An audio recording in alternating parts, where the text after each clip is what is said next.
Hello, hello. Happy Thursday, November 20th, 2025. How is everyone? Is it just me and Juicy today? Mick Enthusiast looks like you're hanging out there. Ah, DRZ. Can't make her wait around though. She could join the repair fund on the stream. Yeah. I don't think so. She used to be a repair person. Good afternoon, Hans. She used to repair her own pens. So, I'm probably going to be, I'm hopefully, fingers crossed, going to be interrupted twice. Lisa and I, our lunch on Thursdays at 11 o'clock, and there's an Italian place literally across the street. And they have a pizza buffet and pasta and salad and things like that. And so we went over there for lunch today. So that means we weren't here. And coincidentally, mail has not picked up yet. So I don't know if mail is picking up or not. They're never this late. So I think they just, I think I got screwed on that deal. But I do have a UPS shipment that is expected to be here. Although my tracking on one of my packages that's supposed to be coming from USPS says it's still on its way. So I don't know. I've got subs this week from my regular postal carrier. She's apparently so good that she's a trainer. So she trains people and then doesn't do the regular route. So I don't know what's going to happen. So I will be interrupted. I'm fingers crossed. Hopefully twice because I got some cool stuff coming in. I did get in today. Faber-Castell, some Neo Slims, which are super cool. I like those, and some Poly fountain pens. So those will be coming up on the website pretty soon. We're really backlogged this week with the Otto Hutt and the Graf von Faber-Castell, and then I dumped all the desk sets, which are now up on the website, by the way. So if any of y'all need a new desk set, all the 10 new Esterbrook desk sets in, there's at least one of every color that Esterbrook made in the 8-ball telephone dialer series. The 112, 114, 117. So yeah, instant collection. You can get one of each. Now they're not all the same because I don't have the Florentine blue and the 116. I've got it in the the 117, but you could have one of every color that they made. And I love that Florentine blue. It's maybe the best color, and the images. And maybe it's my monitor. I'll have to check, but they look a little bit darker. Are they heavy to ship? No, they're not too bad. I mean, they're heavy, but they're not like that Parker 51 brass base that I have. We didn't know you sold desk sets. Yeah. I counted yesterday. I forget what the number was. I think maybe we've got 30 on the website. So I literally just 10 minutes, not even 10 minutes ago, I put those up on the website. I got the images ready. So those are up. Otto Hutt ink samples for those of you that were interested. I got the swabs up for the bottles and for the samples. So those are up. There's some interesting colors in there. There's some really interesting colors. Good afternoon, Indy. How are you? So anyway, that's the website update for today. For now, anyway, we'll see what else is cooking this afternoon. After yesterday, I went into this deep dive. Well, not a deep dive. I went into a dive. Trying to learn more about Conklin because I realized that sadly my my knowledge of vintage Conklin is nowhere near where it needs to be, and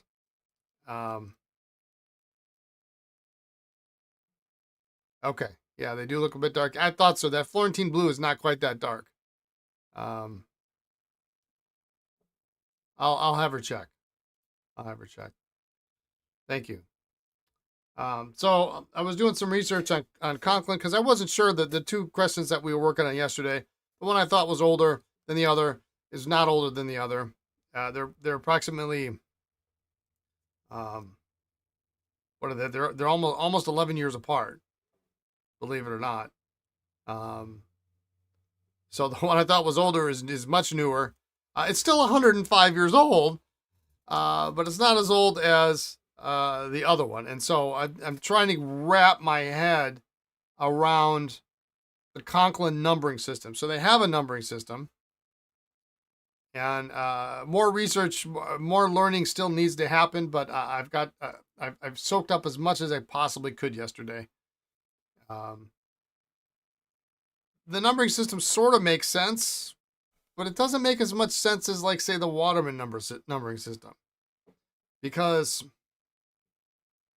Waterman or Conklin had apparently numbers to denote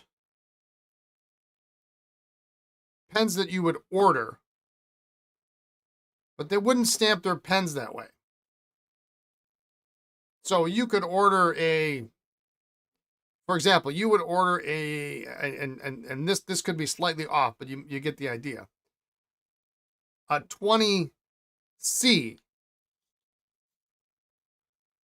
that being a number 2 size nib with no ornamentation, C for a clip, but the pens are only marked 20. Because they just made them up ahead, and they go, "Oh, you need a clip? Okay, well, we'll get you the cap with the clip, and we'll slap it together." And then they had numbers for pens that, like, make no sense to me. Like a 3-digit number where it'd be like 210. So the 0 in the singles column means no ornamentation. The tens column would indicate that the pen would have a number 1 nib, but the 2 in the hundreds column indicates that they put a number 2 nib in a pen that normally would have had a number 1 nib. But the pen is probably still marked 10. And if it's got a clip, it's a C, right? So it's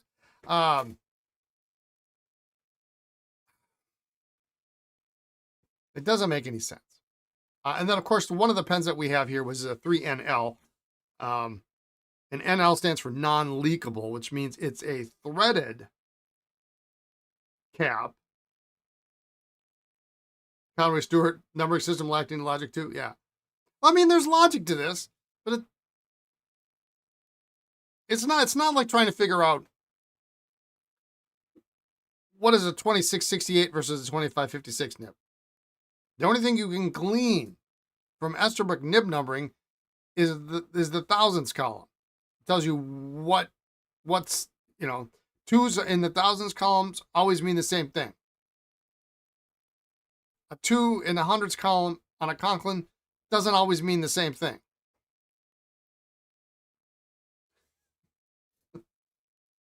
So, yeah. So there we have it. At least I figured out we've got the 20 that we have with the reverse threaded sections about 1920. The 3NL, which doesn't make any sense to me because it doesn't follow the normal numbering system, because it's not a 30, because it doesn't have any ornamentation. I guess technically it's a 3NLC. I don't know, because it's got a clip. L for non-leakable because it's threaded. Comes in apparently in 1906 and 1909, when they were distinguishing between slip caps and threaded caps. Are you still with me?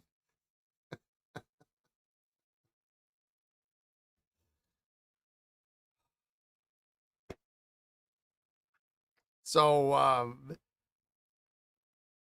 as I'm sitting on my couch last night and I'm reading this information, and we're waiting for dinner to cook up in the oven, I'm reminded why I like pens so much, because this part it's a numbers game. And I find it fascinating. I find it very fascinating, particularly when there are numbers involved. Now, I have not yet delved into the Sheaffer numbering system, but I don't believe the Sheaffer numbering system actually makes any sense. I think it's just random numbers that were generated. Hans, you correct me if I'm wrong. You now know who to ask about this madness. I'm glad you're figuring it all out. Yeah. So I'm reminded that, and it's now been 13 years, if you can believe this, if you've been around the hobby this long. 13 years ago was when Alfonso Muir published his book, The Conklin Legacy, which at the time, if I'm not mistaken, when it came out was $250, and I thought that was bonkers. I thought it was bonkers because I didn't collect Conklin. I was not that interested in Conklin, but it's a complete book from what I understand. And so I didn't get it. I thought, well, I'll get it some other time. And I've never been able to get it. So this is my my public plea. If anybody has a copy of the Conklin Legacy, preferably in English, because apparently there's also a version in Spanish, maybe, preferably in English. Although I guess I wouldn't turn, for the right price, I wouldn't turn down the Spanish version. Just that's just being picky. Yeah, I know. If anybody has a copy, sees a copy for sale, I am very interested. Ready to put money down. It's unobtainable. I mean, I had to wait till somebody dies. Is really what it's going to be, right? But I need to have, because they're like, I was reading some of these Fountain Pen Network threads, and there's a couple of quite knowledgeable people that came on, but they don't speak English very well, so they didn't type their replies very well, and I can't understand them exactly. And this is like I don't know how many, a decade old thread at least.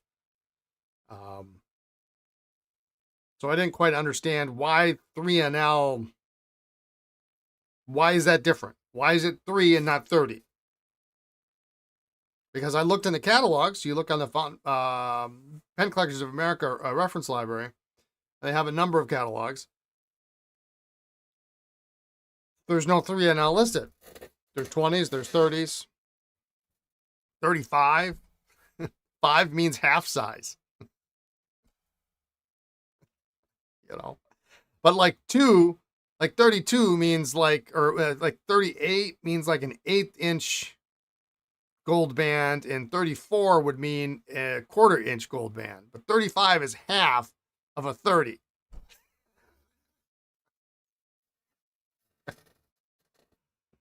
So anyway, that's that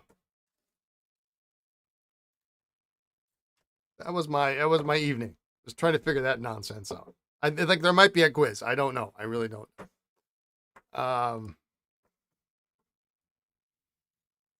And I look back, and I have to check. I look back because I picked up 2 Conklins in Ohio. One was that lovely slip cap overlay. And the other one is I've got it over in the other tray over there, like maybe a 25P. P for pocket. 5 for half size, 2 for, or it's a 35P. I don't know what it is. It's a P for pocket. Do I want to collect these? I don't know. They're fascinating. Like, apparently they stopped making them around 1930, but most of them you find are like before that. So every single crescent you come across is essentially a 100-year-old pen. And to me, that's fascinating. I don't know. All right. So we're going to continue on with these today. I think I got to clean this cap a little bit. On the outside, there's some schmutz on it.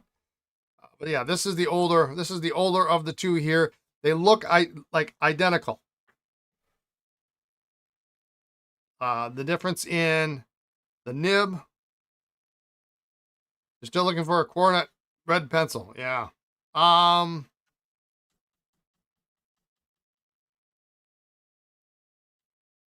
trying to think. I'm looking at buying a collection, and I can't remember if I saw a Coronet in there or not, or if I'm thinking of something else. Still don't have one. Well, anyway, so I'll tell you what. Let's, for the sake of getting rid of a tray real quick, because I could spend all day being super hyper picky about this. Let's put these guys together and test them. Good afternoon, Gabriel. How are you? So yeah, anybody got that Conklin book that they want to sell, let me know. I will send you money. I need to have it because I am hooked.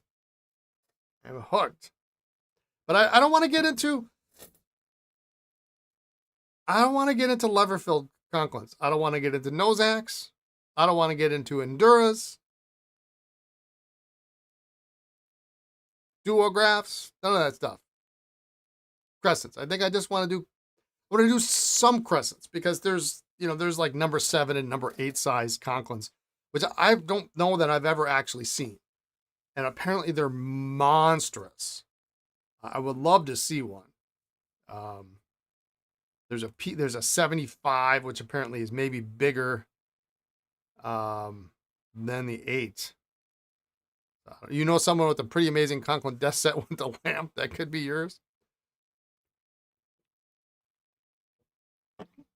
It's probably too late. Got to be hard rubber. I think that's the thing I like about. So, yeah, send me a picture. Yeah, why not? It is available. Okay. I'm probably going to say no, but I should save my money for the book. I really should, there was the book came up once last year and I was too late. And last night I told Lisa, I said, you know what? Here's the deal. If you ever see it comes up, because she's on like many of the same, and actually a couple different fountain pen groups on Facebook, same ones that I am, and a couple different ones that I decided not to be in. I said, if you ever see it, don't ask, just buy it. I'll pay you back. I don't care what the price is, buy it.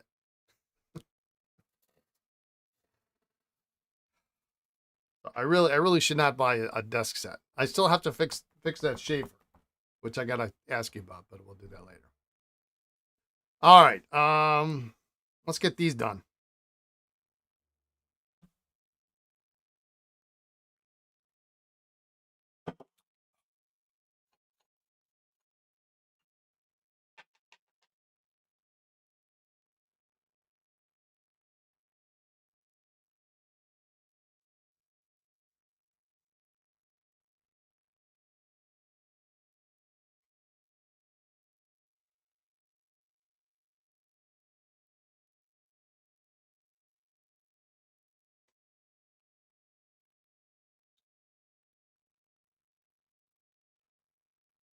This one is the cream of the crop right here.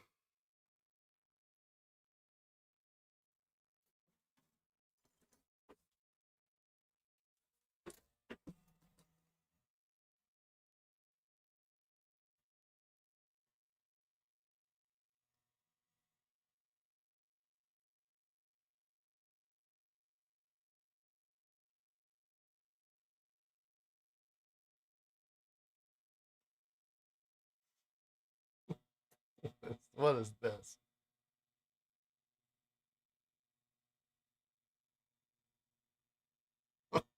Oh,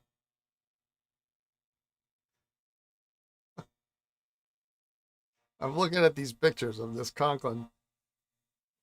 It's on my phone because there it is. It finally popped up on my screen.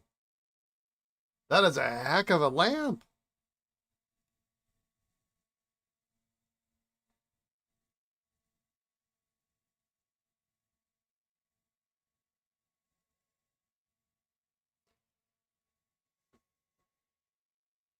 You know, Conklin, the crescents, they just look fun. They're different. Everybody knows a crescent when they see one.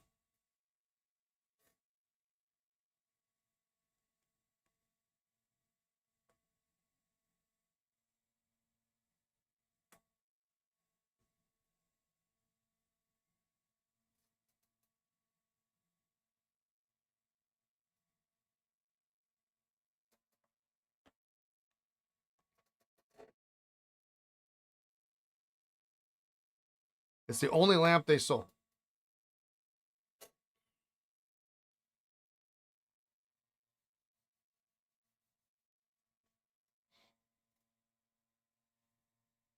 I will look at it a little more carefully later. Careful as in if my life depended on it.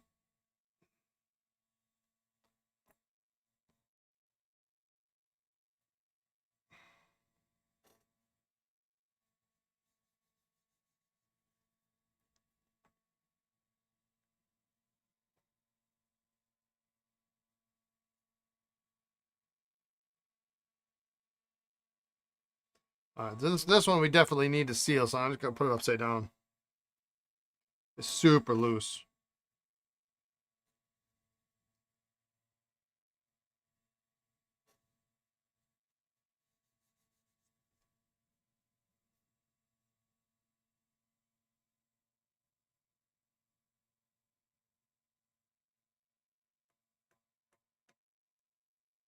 Of course, you've also with Crescent, you've got the Mark Twain connection, which I realize he also hawked pens for Word. And,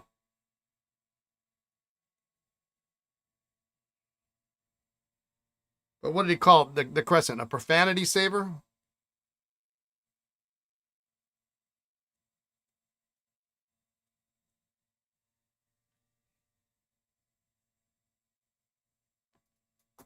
Because it doesn't roll off your desk.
Big tray of Sheaffer is a good way to end the week, I say.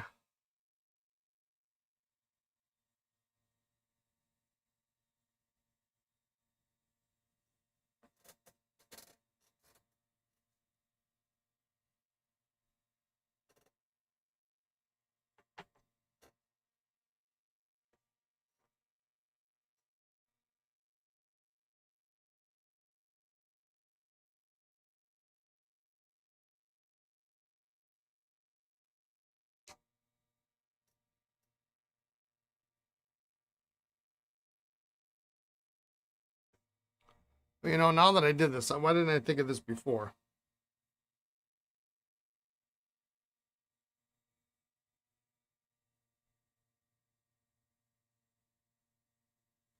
They made the sack so short.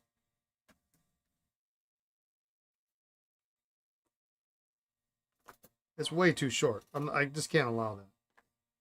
I mean, I'll leave it for reference, but um, we can't have it that short. It was hard to fill. I mean, at least if I get a larger sack, I'll get a higher percentage of fill. There's one in particular that would be the highlight of anyone's week. Yeah, it could be fun to ink up. Yeah, someone wanted it so bad in Ohio. I said, well, I'd like to at least get home and and and write with it once. And he said to me, he says, you can come and you can write with it at every show you attend to. You can, I'll let you write with it. you know. Yeah, new sack won't leak into the can. Yeah, I don't know what I was thinking.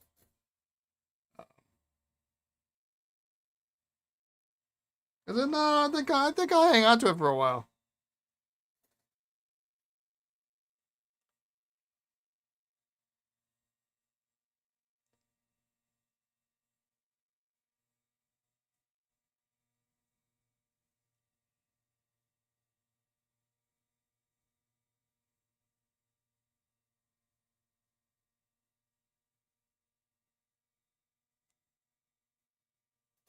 Well, that's a good looking pen. Visual aided section. Let's just move this nonsense over here.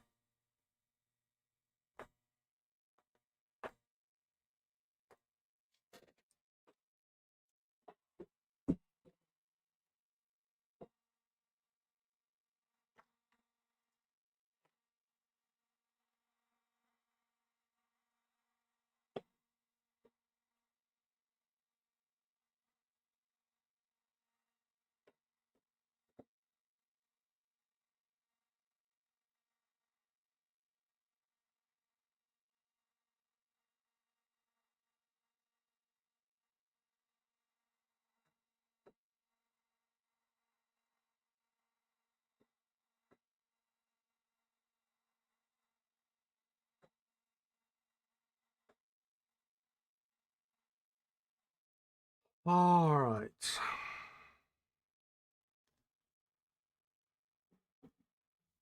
Well, I guess I gotta. Well, that's a piece of paper.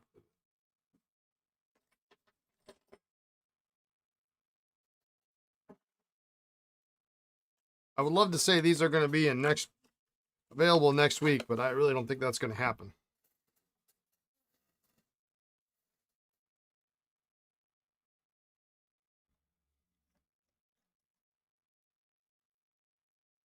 All right, here goes.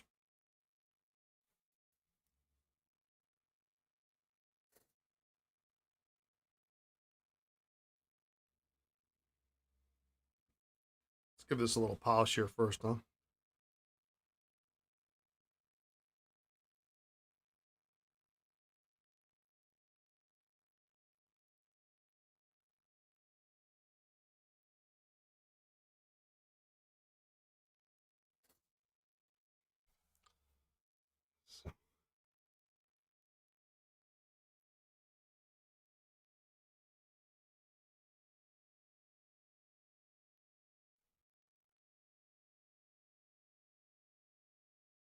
Nice big stub.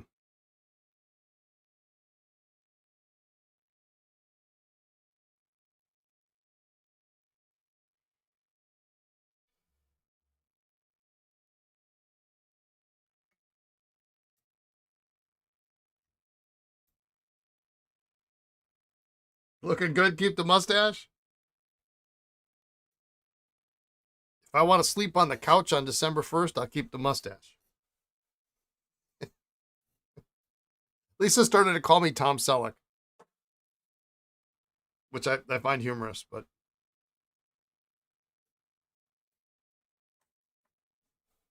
All right, we ready for this?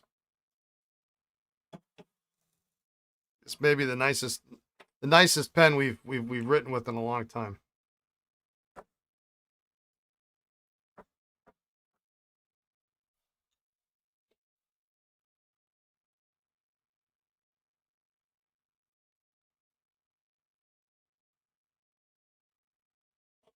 Oh, oh, oh, oh, oh, oh.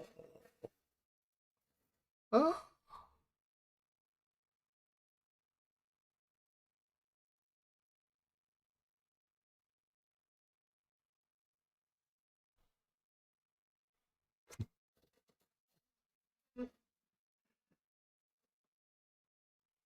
That's all I need to write. Right? I don't need to write anything else.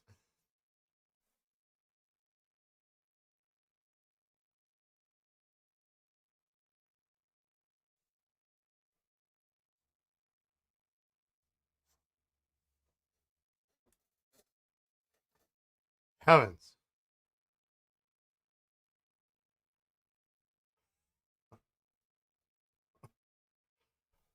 I don't even know what to I don't even know what to say.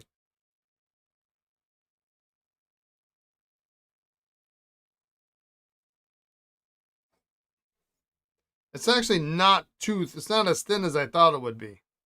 But maybe I have to.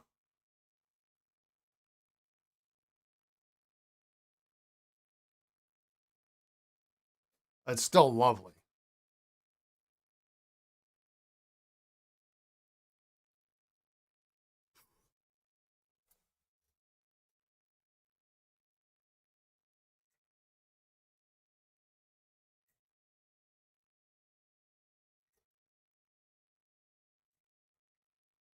I got a feeling this is going to be one of those ones I'm going to regret selling.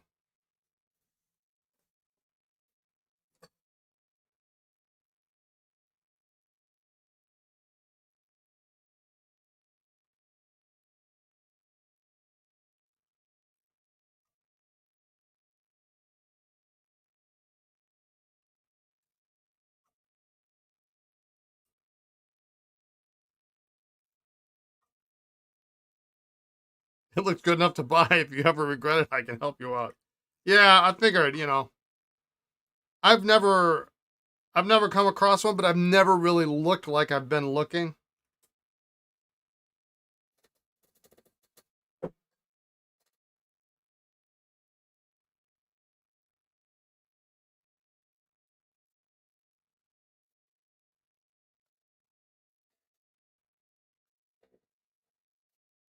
That's going to pay for a good portion of my purchases in Ohio. I think is what is what that is going to be. Um,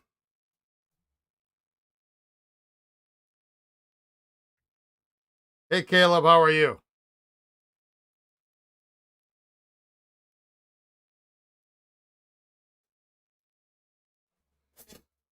I think I got a package out to you this morning, but was it today or yesterday? If it was today. They haven't picked up, and I don't know that they're going to pick up today. This is the other end of the spectrum, and I'm wondering if it wasn't because I was only gone from like 11:10 to 11:45. I was gone for a half hour. I bet that's when they came.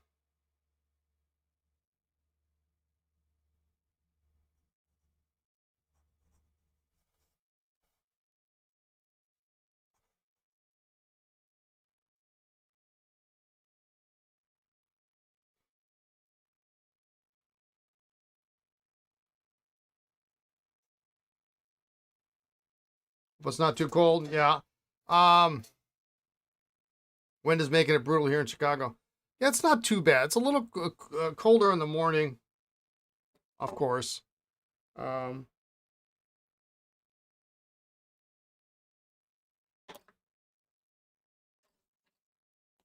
Yesterday I had a fair bit of frost on my windshield, but that was about it.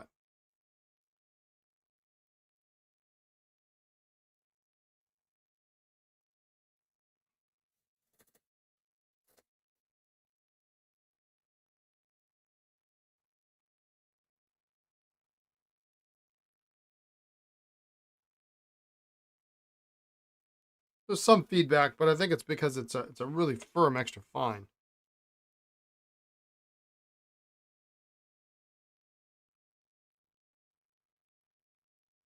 Looks good though. I mean, you want something for precise work. This is it.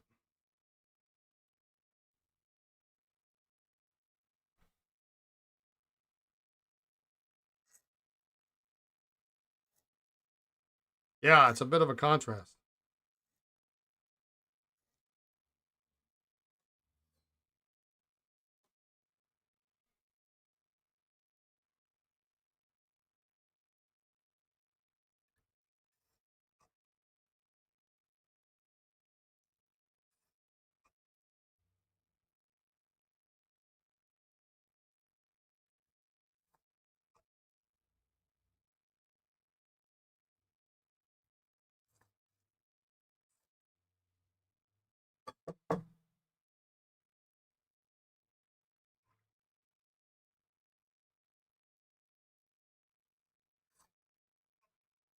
It holds a boatload of ink.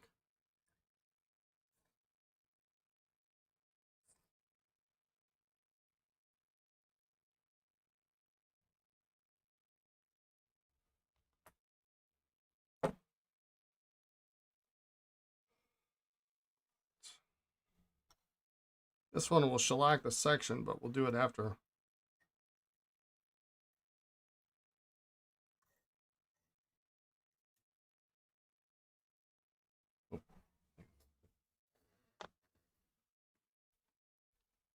Hello, how you doing?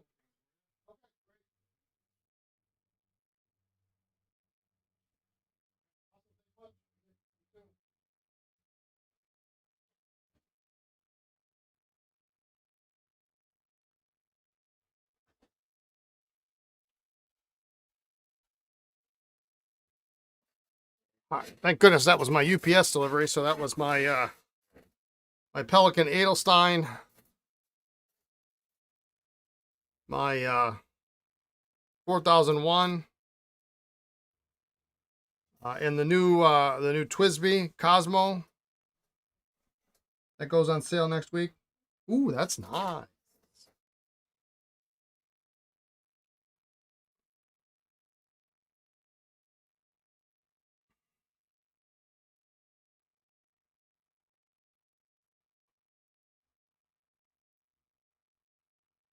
Really nice.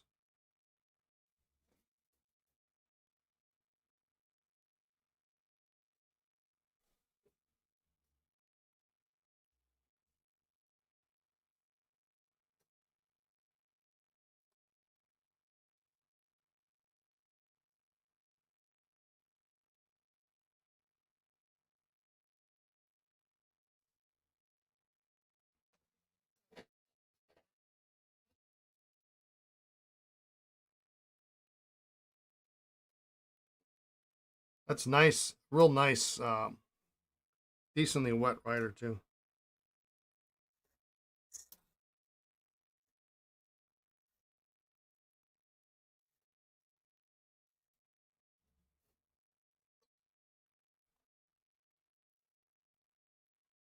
One of the reasons I wanted to do some of these oversizes, I've got a client who actually dropped off a bunch of consignment pens over the weekend, and he's got big meaty hands. So we were talking about maybe some vintage.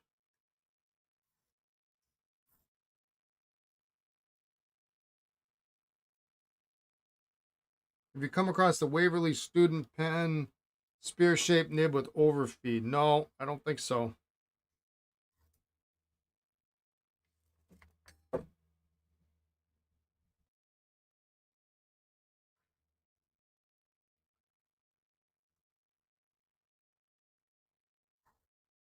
And Dustin, if you're chiming in, if any of these are appealing to you, let me know.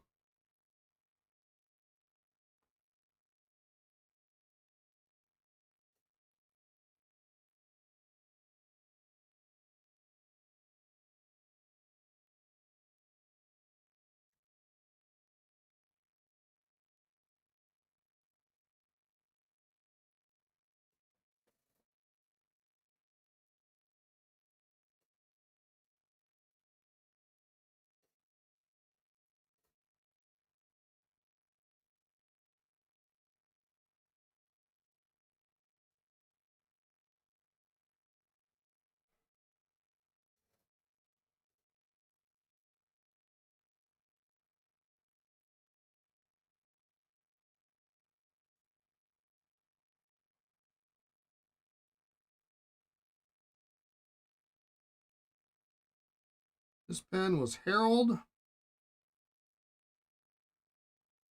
E. Cowles.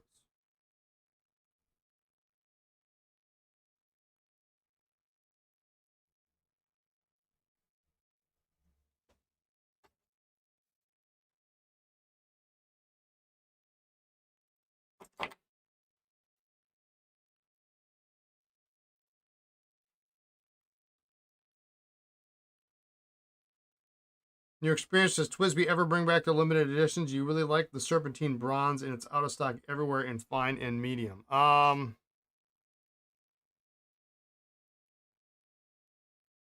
That's not a limited edition.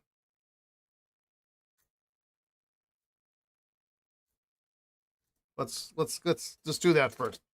Second,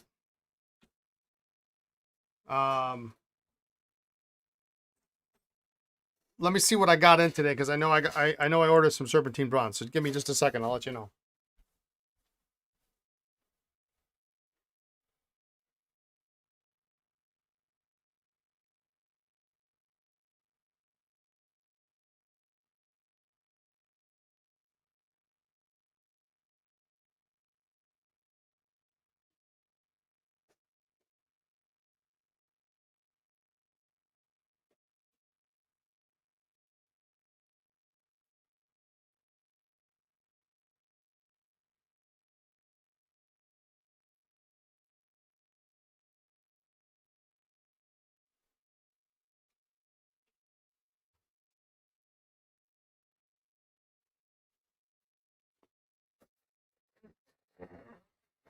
I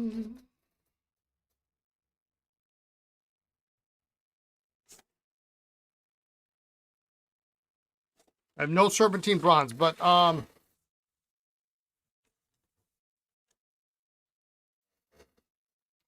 do plan to place a reorder now that they finally got this to me. They held off shipping this order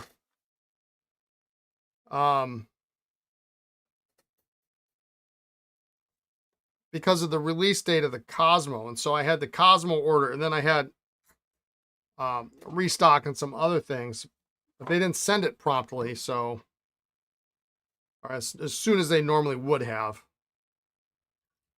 But I'm happy to order one for you. It's not limited.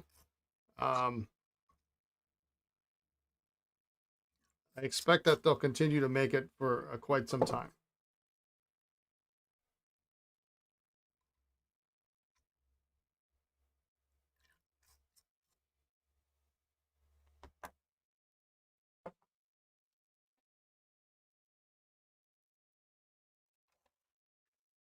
But if you want to sign up for a notification, you can do that too. Go to the website, pull down the nib that you're looking for. So Lumberland, how you doing? How's the work been? It's coming along. I think we're going to end the week on a high note here.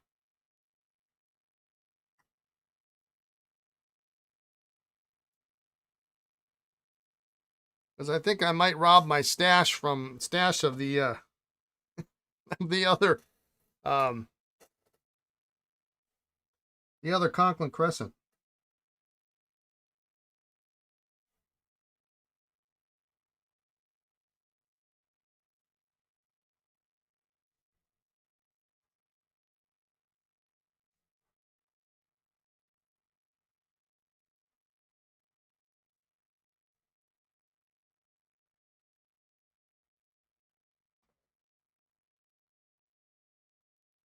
Yeah, now I don't know what the status is at Twisby either. But there's been no it was never released as a limited. Limiteds, and with Twisby, limiteds are a kind of a different story altogether, really. I mean, you can still buy the Twisby Kai,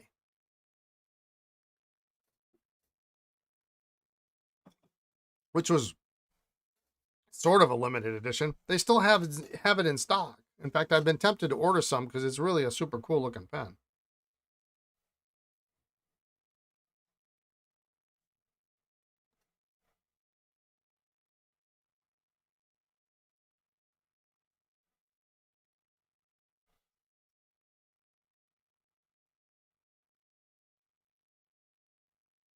Yeah, that'll work. That mustache. I've been absent a while. Look at that thing. 1970s are back. Yeah, baby.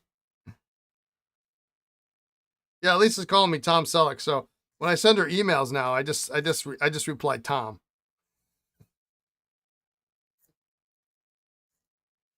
She looked at me the other day. She's like, "You're not keeping that thing, are you?" I'm like, no. I mean, she understands. Um, yeah, baby. We're all on board with the movement, so to speak, and that's cool. But she's just like, well, I don't really want you to keep it. Well, that's fine. It's crossed that point where it's a little itchy, and it's not as itchy as it used to be, but it's still, I don't know how people deal with it. But I remember I once like during COVID I grew a beard because everybody was growing a beard. And like it was, I was about ready to chop my head off. It would have been more comfortable. And then one day, all of a sudden, it was no longer itchy.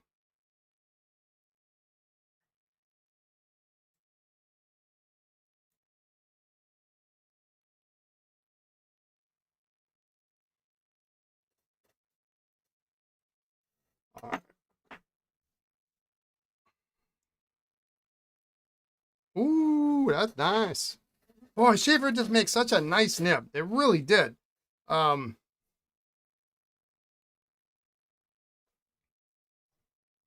that's really nice.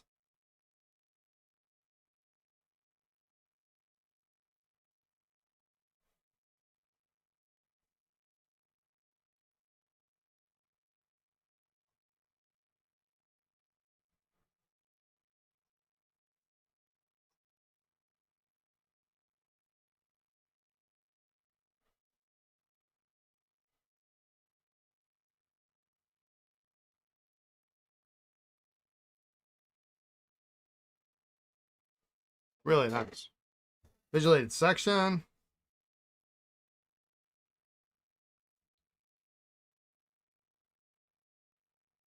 Yeah, I mean, I like Parker nibs. I just don't think they're as good as Sheaffer.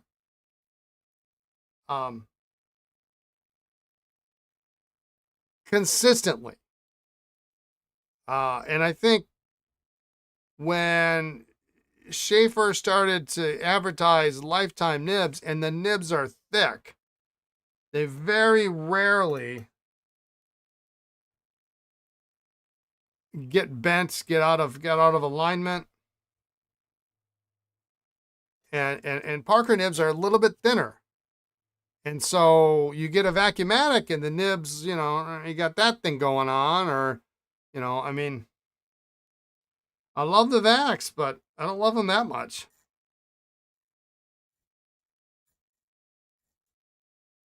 Now, the 51's a different animal altogether, of course, but um,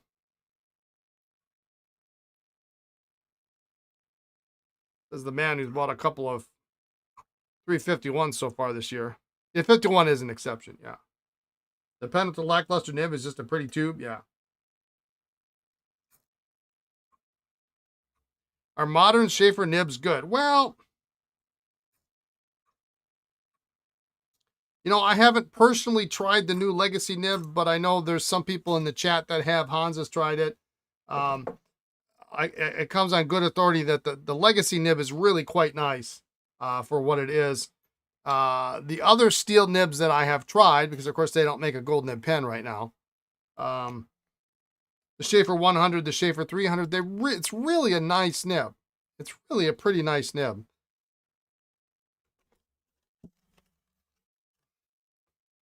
But it's not, this is a different animal right here. You've been enjoying the extra fine 51 I fixed for you recently? You smoothed it a bit more and you like it? Okay, yeah, I knew it was kind of. Some people like a little feedback, and I'm kind of like feedback agnostic.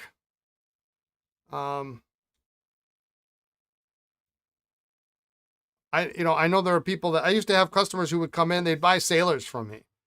And then they would wait until like Linda Kennedy was in, and then they would bring all their sailors in, and they would say, okay, now get rid of that feedback. And Linda would be just like, you know, and like, so. Let's spin these out. Let's put a sack on this combo. I'm excited to get back to work on the crescents. I forgot to take my Aiken Lambert home last night, so I can take that home maybe with. Well, no, I'm not taking those home either. I gotta sack them up, and I think I'm gonna sack the one up that has the bad nib on it. Only because if for some reason the lock ring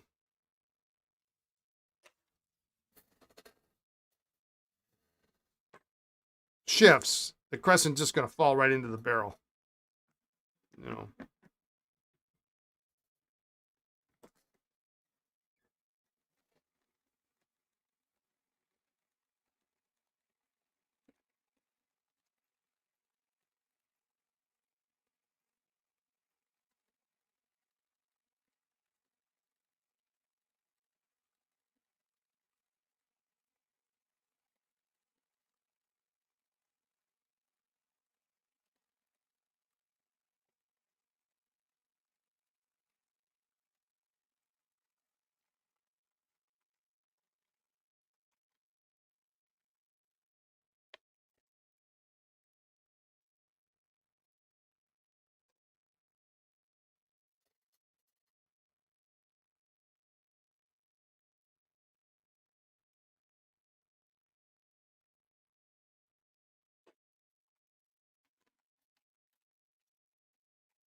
Oh, snap.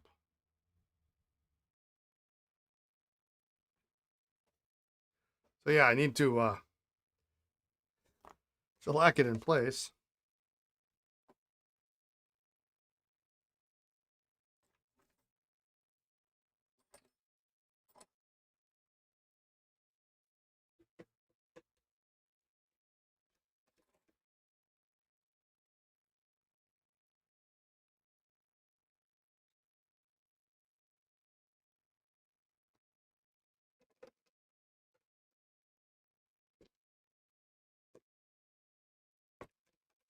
A good test. If it comes off in your salad spinner,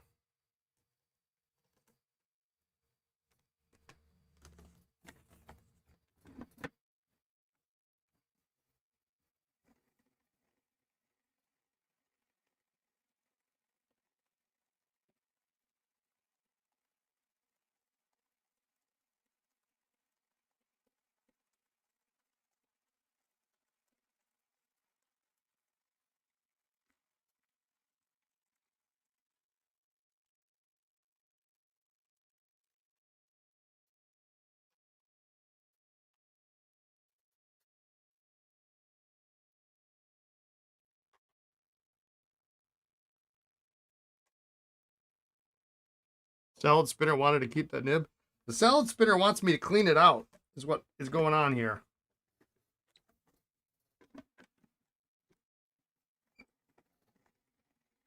I'm creating my own bottle of ink in the bottom of the salad spinner.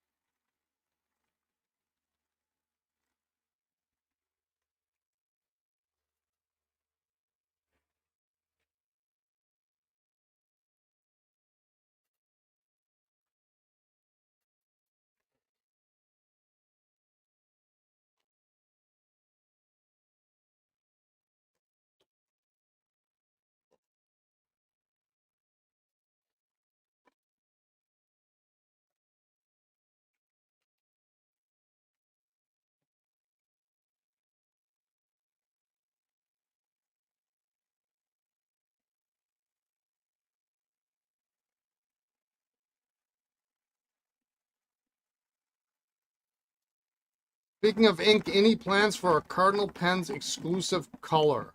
We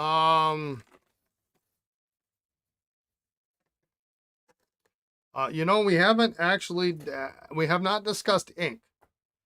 We've discussed pens at great length with a couple of different vendors, but not ink because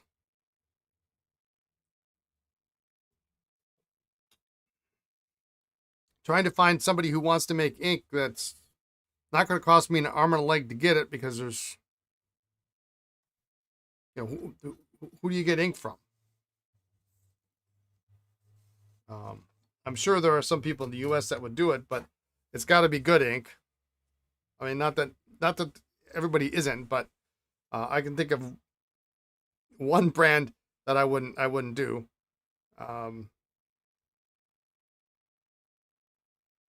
I mean, we've been talking about ink for the last couple of years. I I'm not going to do Diamine. Diamine requires you to basically go through the U.S. distributor, and it's not an easy process. I could probably learn how to make ink faster than I would get it if I had to do that. So that is not going to happen.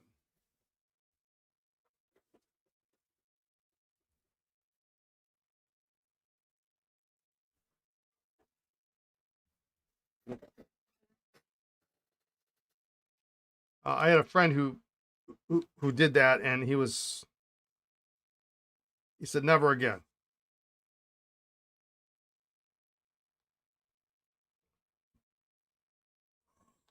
It's too big. 18, I think, is the right size for this.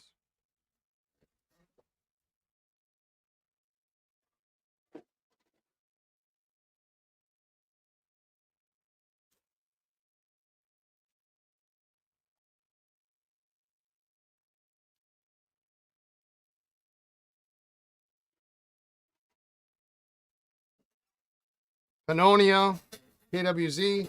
I don't remember where Pannonia is, but they're in what, Poland or something? I just don't know how difficult it's going to be to get ink. Hungary, yeah, that's right. Hungary, that's right.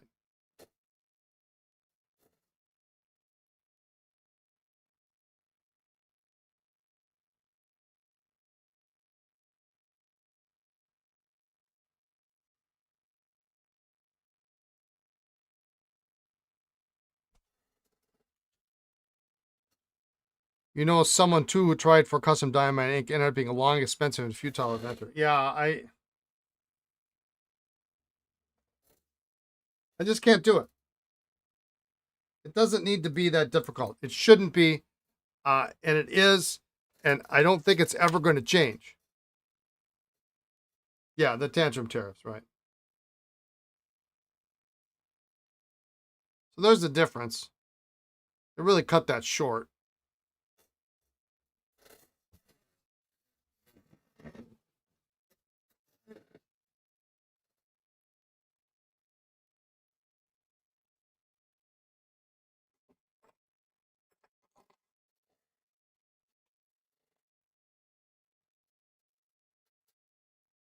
The big difference.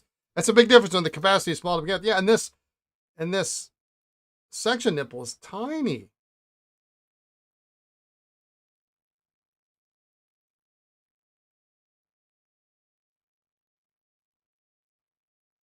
Waterman no longer does brown ink. Do you recommend another brand for vintage? I like the Sheaffer brown. I think it's a lovely color.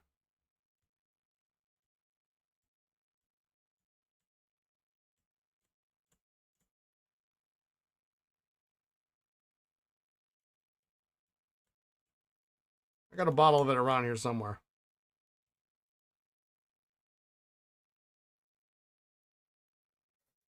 Queasy did 3 different custom inks for you. Vintage safe, yeah.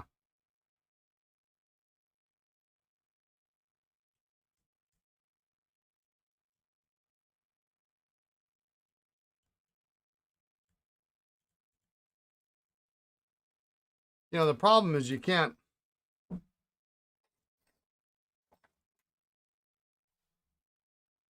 You have no idea what the end number is going to be, right? You know, and you can't just. I mean, and not to be crass, but you got to make money on this deal.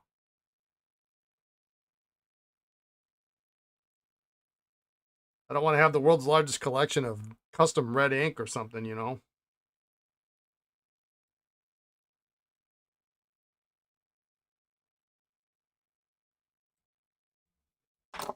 You know, it's bad enough right now. I'm trying to figure out. I'm trying to forecast sales of a new repair product,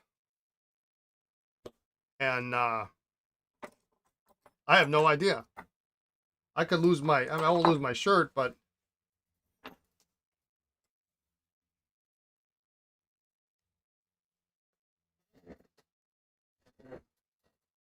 oh, Kiwi inks, not Queasy.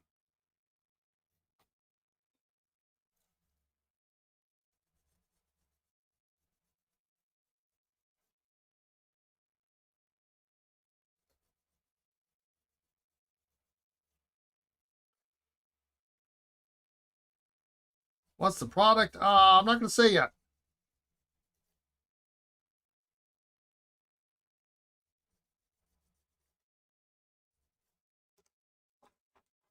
I might have it in. I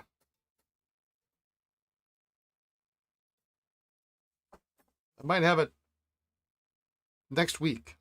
Next week or the week after. Yeah, I was. Well,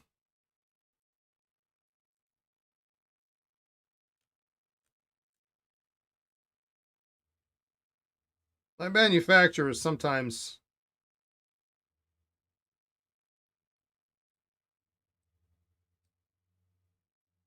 I have to be careful of how much I anticipate because sometimes it doesn't come through.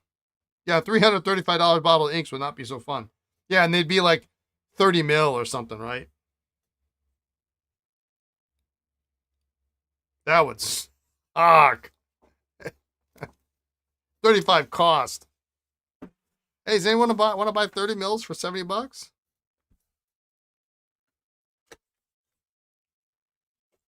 You couldn't even sell it at 35.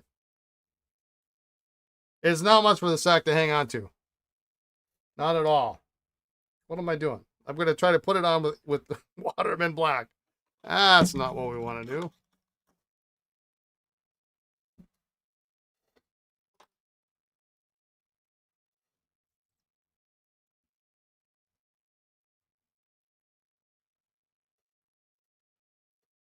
All right, we'll see how this works. Good afternoon, Vlad. How you doing?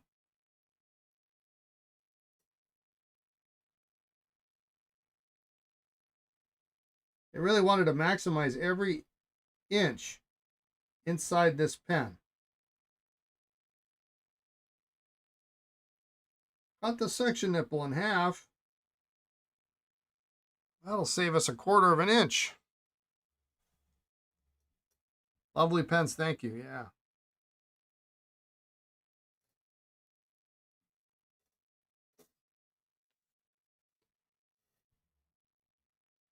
They will be up for sale at some point.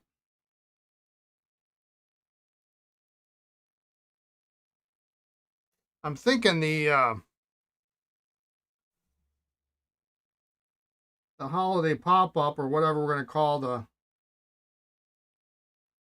few days we're actually going to be open to the public, that maybe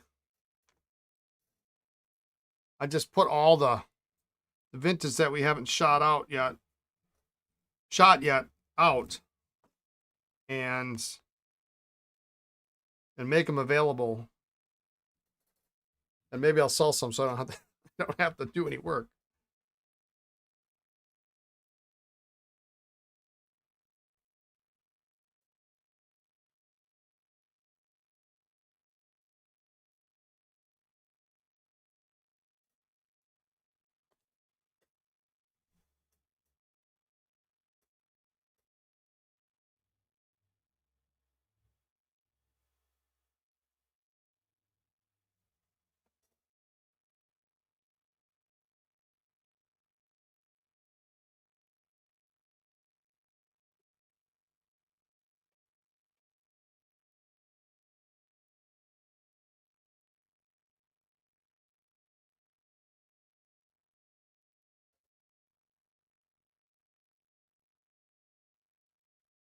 All right, that should harden up nicely. Monday we'll be able to test this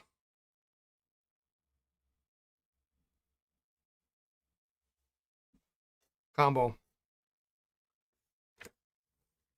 But yeah, that's a nice, really nice tray of pens right there. All right.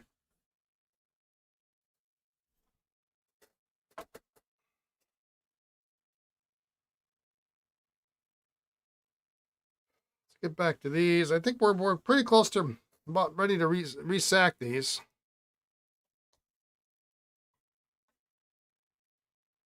I just wanted to clean up the cap on this 20 here a little bit.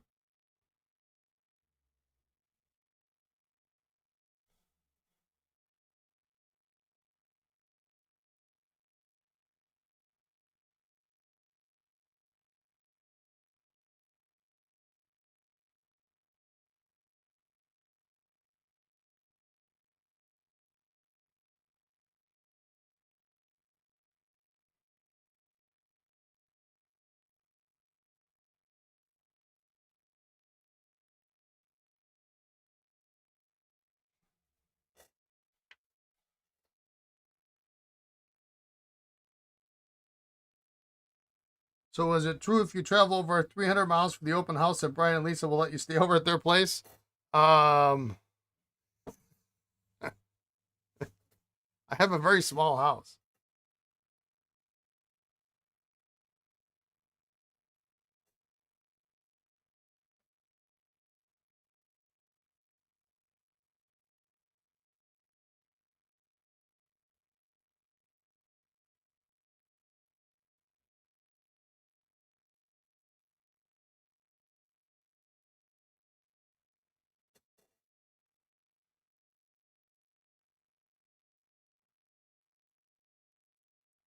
If I still have my old house, I would say quite possibly, because I had rooms galore.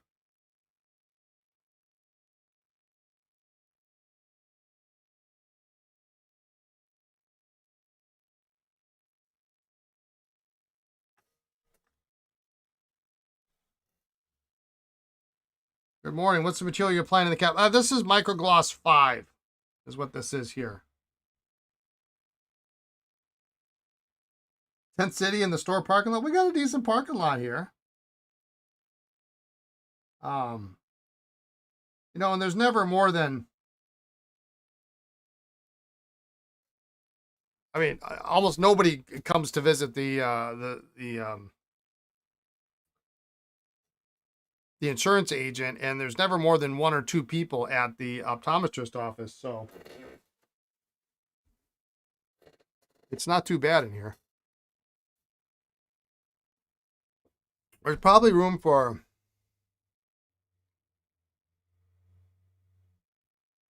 12,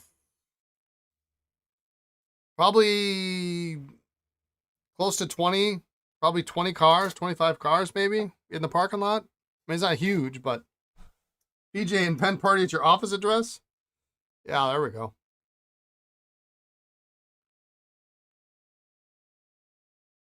Lisa said to me this morning, she said, as we're driving in at 6:30, she said, I really wish we had a cot in there for you.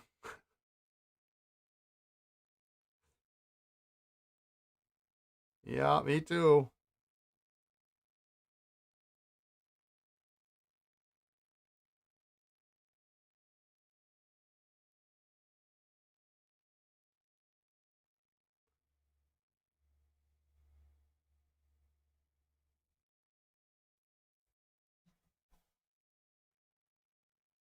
Where's the nearest hotel? A block of rooms at the hospitality suite? Um, well, I don't know what's the closest one here, and Kaukauna would definitely be cheaper than Appleton. We're actually east of Appleton, so not that many people know where the hell Appleton is, but um,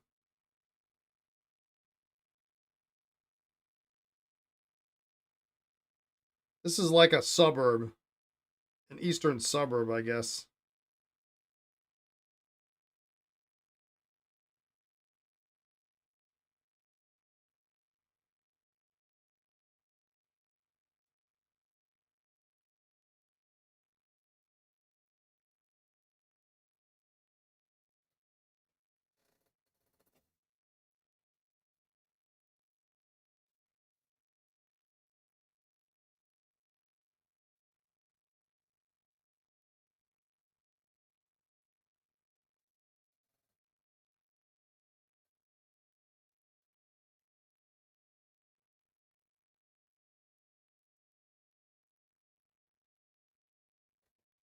I think somebody put a sticker on this cap.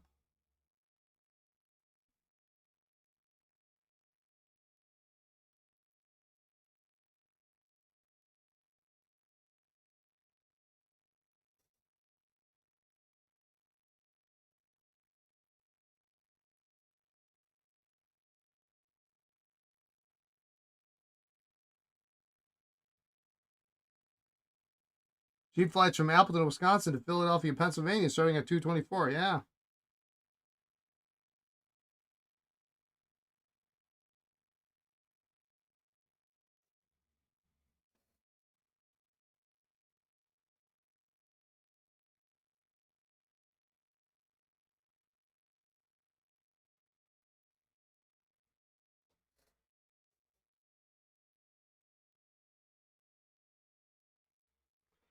Our lovely little hometown airport. You didn't realize Appleton was big enough to have suburbs?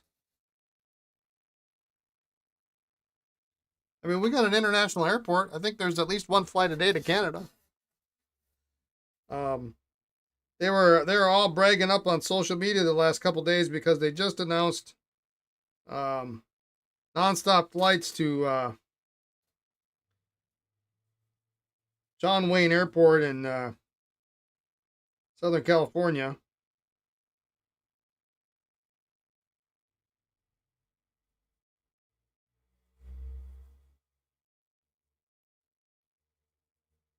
Still probably would be a hike to get to the LA show.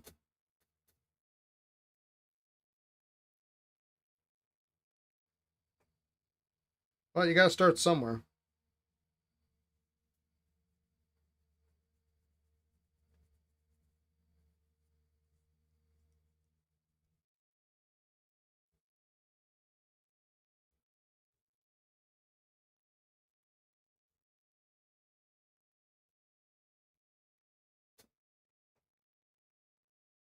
All right, much better.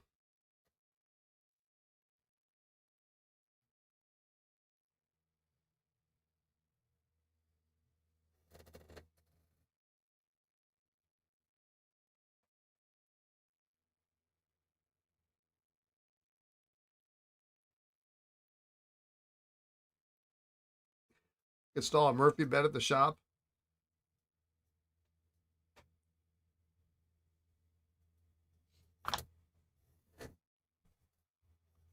All right. Let's give this a quick rub down here.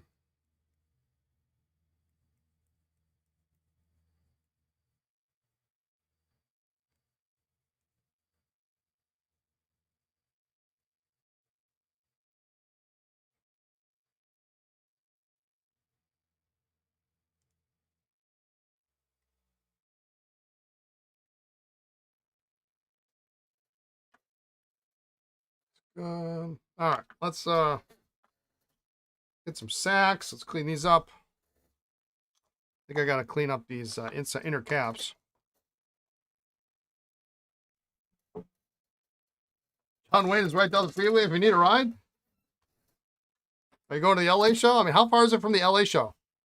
Have you been to the LA show? Looks like it's still probably like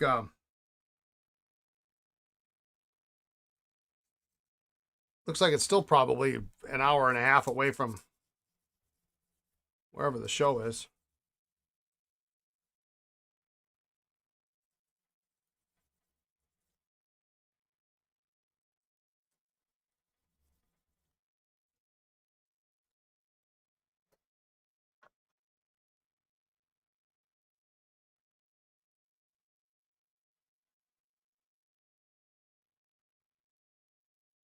Depends on traffic, yeah.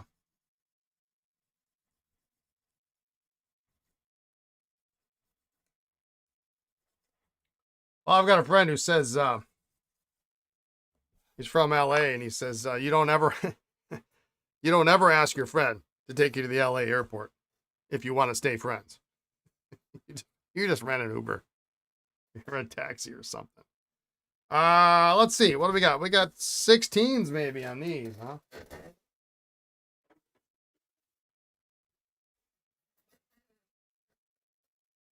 Well, yes, yeah. I mean, you know what I mean. California show in LA, right?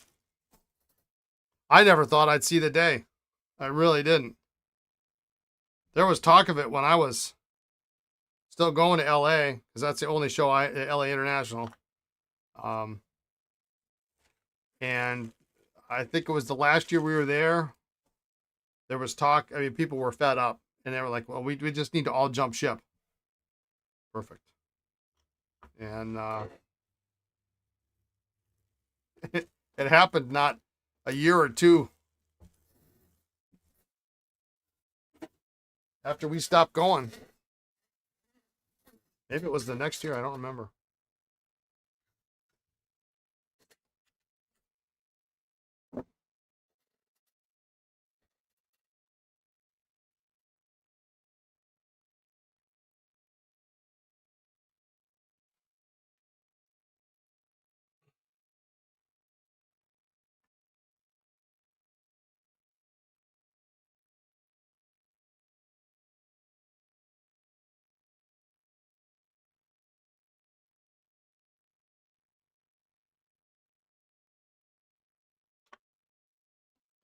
I can almost fit this entire thing in there. Just going to cut a little bit off.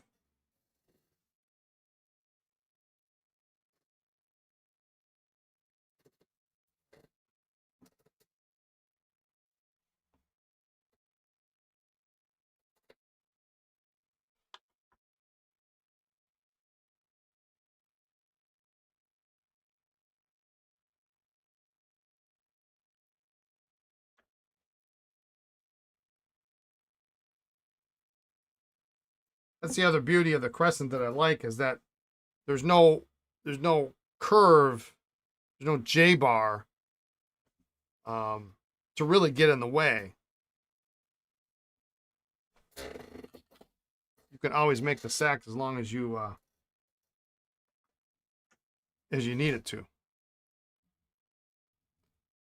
After that, I think Madrid show having had someone steal 170 pens, I'm shocked pencils are still viable for seller's risk. Yeah.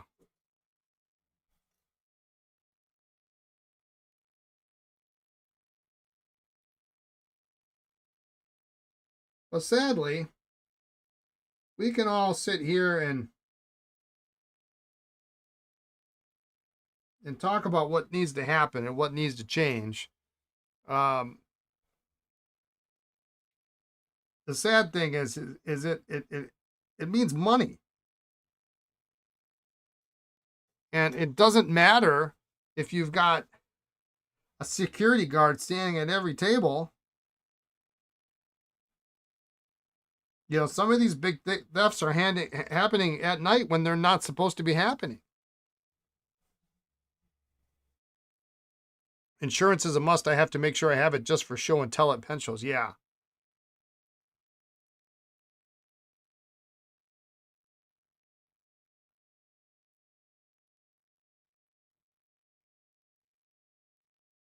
Do you have a separate rider or do you have to activate?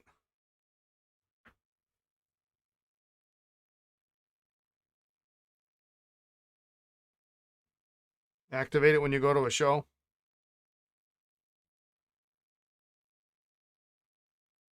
I mean, I would imagine full replacement value, but that's going to be just so expensive. Or agreed upon value. And guarantee if you file one claim, you're done. That's it.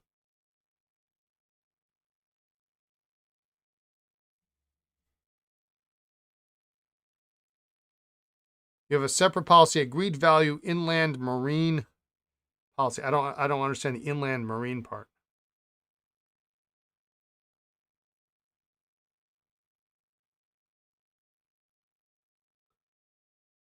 You know, someone was mugged outside a pen show. Thankfully, they're just fine, but it was scary. Yeah.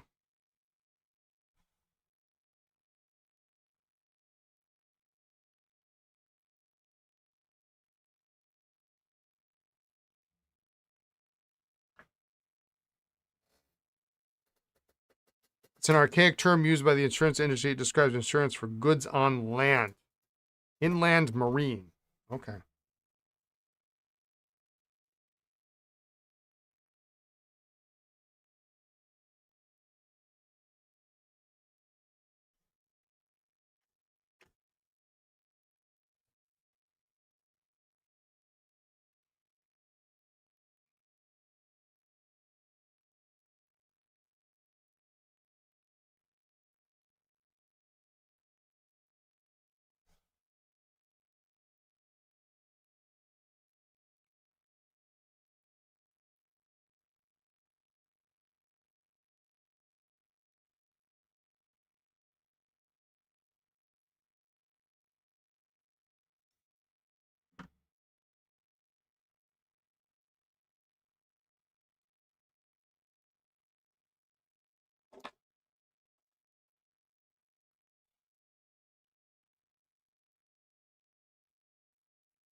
Yeah, it's multi-stream on Twitch and YouTube at the same time. So if you don't, and actually on YouTube, you'll see in this lower corner right here, the chat from Twitch. So.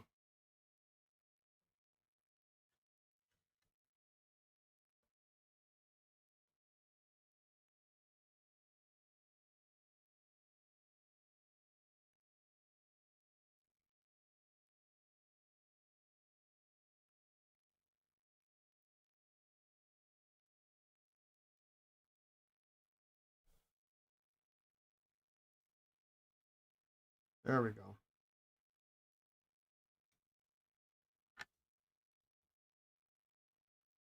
I set this one as the double imprint, and I set it so, I think this is how it was before, but I set it so that the cool crescent imprint was on the left side. So if I were to use the pen, I would see that the cooler imprint on the crescent.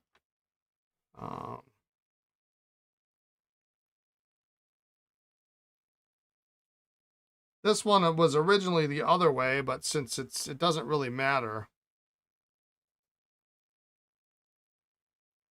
I'm going to put it so at least I get the imprint.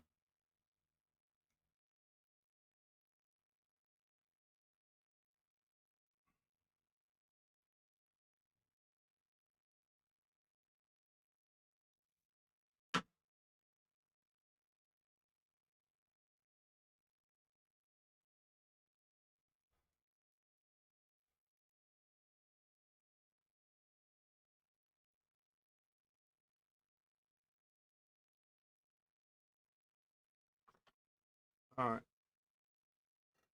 I'm going to take a look at the inner caps a little bit.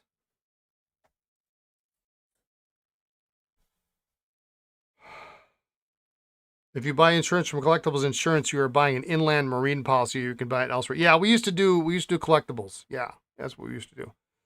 And we did actually have to file a claim once. We did file a claim once because we lost the weekend we got married. What was that? The Chicago show at the Rosemont, and the bellman tried to help us unload the car, and they're in a hurry to try to get your car unloaded as fast as possible so they can get their tip and they can move on. And they ended up dropping, well, the guy grabbed 2 boxes of nibs, Esterbrook nibs, and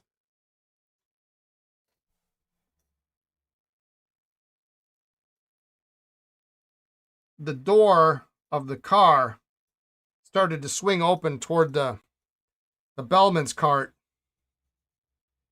And his options were let the door smack into the bellman's cart and dent and ding up the door, or let go of the hundreds of nibs he had in his hand. And he kind of chose the latter, and the nibs dropped on the ground. And they don't call Chicago the Windy City for nothing. And all the nibs went flying across the parking lot. It was the most ridiculous thing you've ever seen in your life. There were 2 bellmen, Lisa and I, and there might have been other people. I can't remember. There was at least 4 people that were chasing down, and Esterbrook nibs come in the little box, right? I probably got one on my desk here somewhere. They come in the little box, the red and silver box or the green and black box, and these things are flying across. They're tiny. Yeah, they're flying across the parking lot, and we were trying to grab them as best we could because, it was thousands of dollars in nibs. And it was just, you're just watching your money just literally fly away. And then at the end of the parking lot's a little wooded area, and we grabbed as many as we could, but we didn't get them all. And for the rest of the show, people were coming up to us, hey, we found these 3 nibs. Because, they were going on, it was a parking lot, so they're going underneath cars. You can't you can't go check under every car. There were 100 cars there, But they flew the length of a parking lot so fast. I couldn't believe it. I never would have believed it. But the wind picked them up and they just.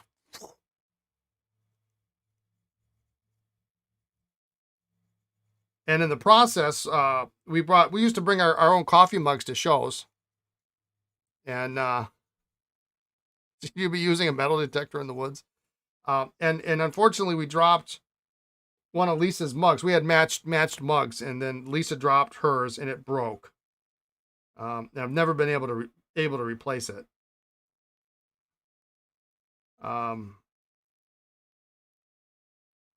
But yeah, the rest of the weekend, people were coming up to us and they say, "Hey, well, I found these nibs in the parking lot. They must be yours." And we had, I forget what it was. I think it could have been, I mean, this was 2010. So yeah, 15 years ago. I mean, it was, well, we filed a claim with collectibles, and I think it was about $3,000. Because we had to inventory the nibs, and we had an inventory of what they were when we left, and then what we ended up with after we, played Parking Lot Dash. I forget what the hotel did. I don't remember what they did. I don't know if we got upgraded to a suite or something. I don't remember what it was. But they remembered us. The next year and every year after, we would come and they would see us and we go, "We're good. We don't need your help. We'll do it on our own." It was kind of funny. There'd be a new guy and then one guy would be like, "Yeah, no, they're good. They'll do it on their own. We're not helping them." But I mean, I don't remember how long it took to get the money back, but it did. And then when it was done, they told Lisa it was the most, because we had to prove, which is ridiculous, right? I mean, we had to prove that we had to prove what we bought. I mean, I buy nibs all the time, and so we had to find old receipts and this, that, and the other thing. And then when they were done and they finally wrote the check, I think they just maybe gave up because they didn't think they didn't think we were going to win this. The insurance company said, "Yeah, this is the most complete claim we've ever had." Because Lisa was like, this is our wedding weekend, for heaven's sakes, and and to lose 3,000 nibs before you even walk, $3,000 in nibs before you walk in the door? I don't think so.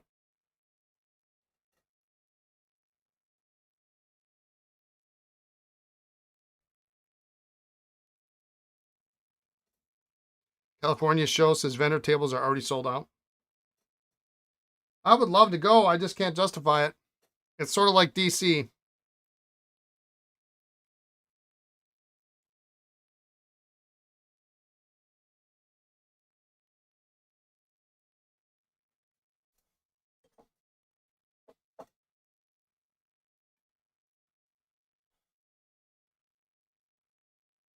I'm not keeping up over here on YouTube here, but starting a pen club. Yeah, we do ours. Well, Lisa and I are taking over ours again. But we really like, our library has a couple of, community rooms you can actually rent online. You can schedule online. But even better, we discovered one of our local grocery stores has a community room. And it's above the grocery store. So you go through you go to the back of the grocery store, go back past the deli, and you take the stairs up, and there's a beautiful room, and it's quiet, and they got bathrooms up there, and it's just really nice. It's got tables and chairs and side tables, and that's where we. And plus you've got a parking lot. You've got the grocery store parking lot. So why not? And then when you're done, you've got the added bonus of, well, hey, I'm already at the grocery store. Now, it's not necessarily the grocery store that we always go to, but you're already at the grocery store. If you need to pick up some things, you're there, and there's nothing to be, you got to admit that's pretty convenient. All right, so we got the 3NL and the 20. These should be good to test on Monday. This one we're not going to test because the tipping is bad, and I don't have this nib. I'm running out of Conklin nibs. It's a little bit later, about 1920. And it's got a special imprint on the nib. It's a little bit different. So you have an organic farm market, so there's food and drink, and they have 2 very nice rooms available for the asking. Yeah, I mean, it's the type of place I would have never have thought, and then somebody brought it up, and I'm like, oh, that's got to be that's just going to be ridiculous. I mean, and the first time I went there, I was like, this is really nice. Yeah, and you could go and you can bring sodas and you can bring, food. What I mean, you get whatever you want. You're at the grocery store, right? Try shared art spaces in public schools for club space. Yeah, those are good ideas too.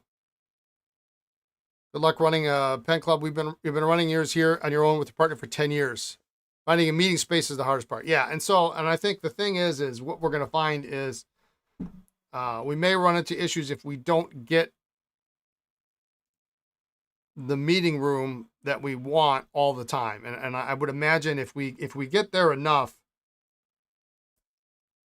I don't know how far out in advance we can book it, but if we just keep booking it out in advance, then it's probably going to be easy peasy. All right, so we're gonna let these sit. Actually, believe it or not, at our library, they allow you to bring in food and drink for yourself. You can't bring in a cake. You can't bring in a keg of beer. No alcohol. You can't bring in food for everybody. But if you bring in a sandwich and a bag of chips and a soda or a thing of water, they're absolutely fine with that. Don't make a mess. You got to be an adult. So we're gonna put this aside. Let's find some other pens to hack apart today. I got one in mind.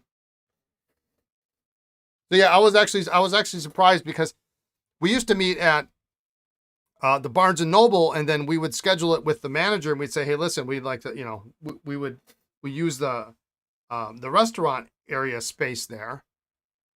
But I always said, if you're going to use their space, you should be obligated to at least get a coffee or something, and and I don't want to do that, but at least at the library, I still want to have a beverage,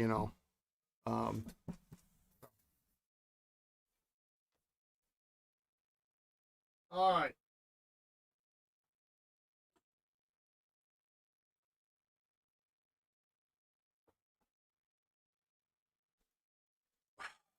How about these guys?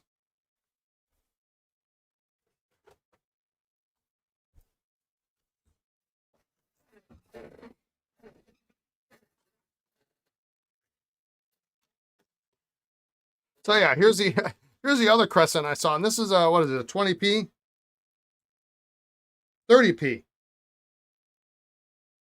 Although that's not entirely correct, I don't think, because so this is an example of this might be a different number because there's a gold band on the top of the cap, so that might actually make it a, I don't know, a 30. Do I have a? I had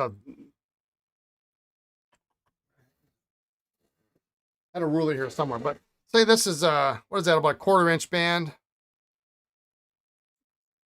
So this might be like a 34p, but the barrel, because they made the barrel and they stamped it 30p because it's short, and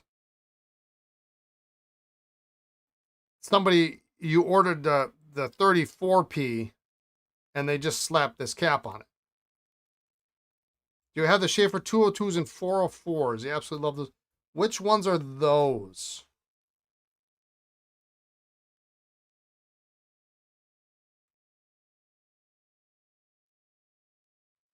All right, so I don't know what I'm doing here with these guys, but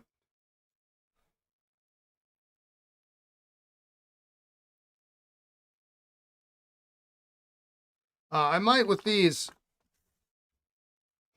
definitely take your input on these two, Hans. These are the two Sheaffers I picked up in Ohio. Those two self fillers. Both are kind of a mess. Ink has been a problem at some libraries. Yeah, I would imagine. Yeah, 1 second. Stylus with reversible nib units. Hang on.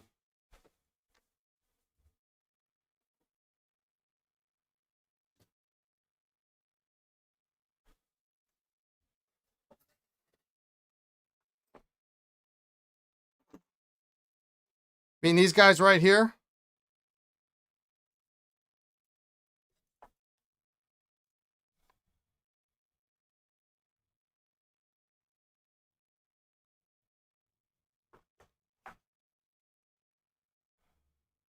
This one has a broad nib. Yeah, I do have some. This one is awesome. Look at this nib. Let's see if I can focus here.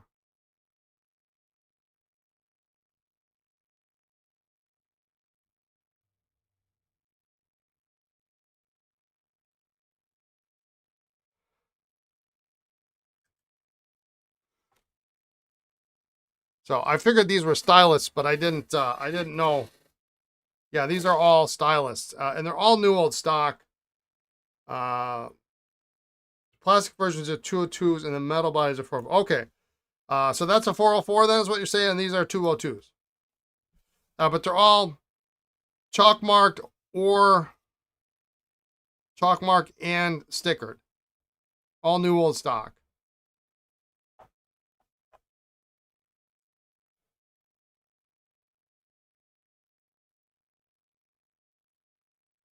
So I don't know what these are, what the going rate on these is. I do hope to get these up available soon.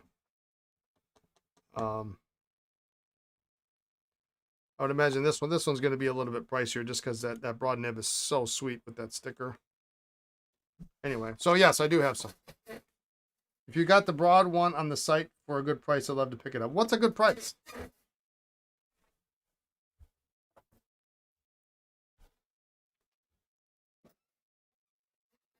I know. Never never be the first one to give the price, right?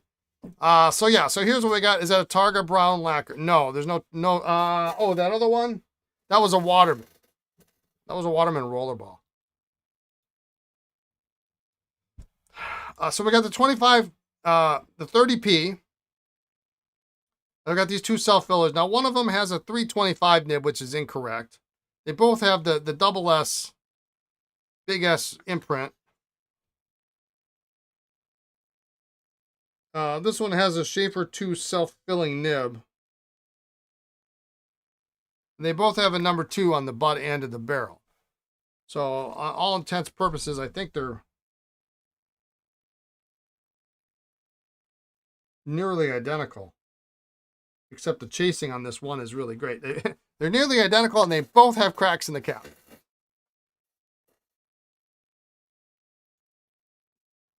So, although when I was looking at these, I bought them at the same time from the same person.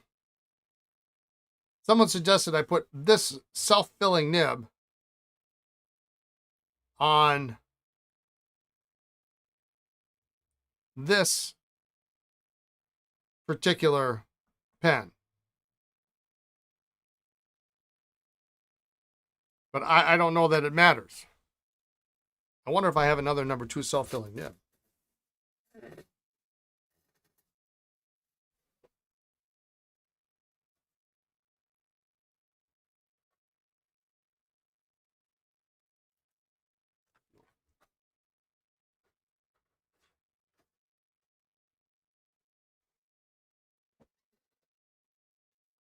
They both should have number 2 self-filling nibs if they're marked number 2 there. Oh, okay, very good. Well, that's what I figured. I knew the 325 was wrong.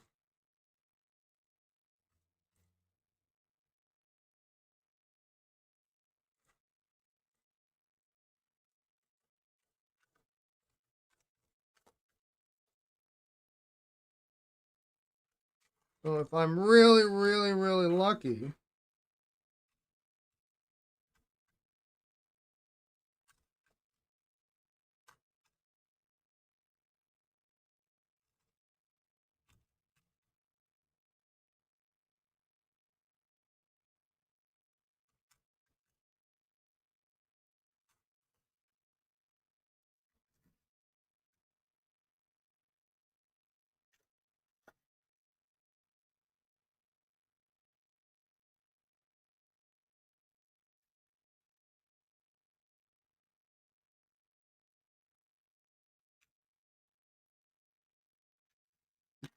yeah,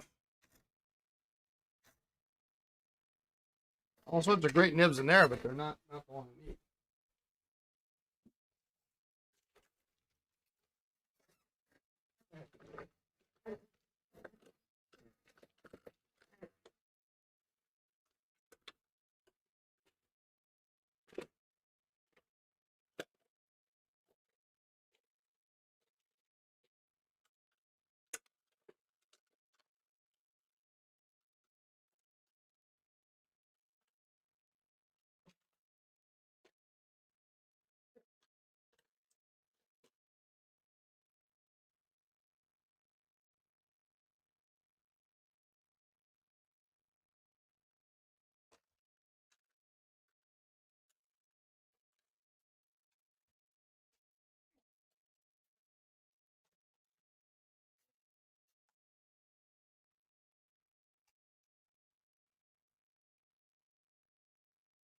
It might have another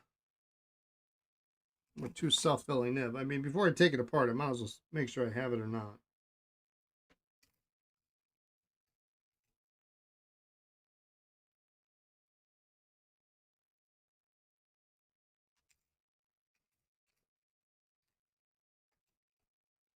But a Sheaffer number 1.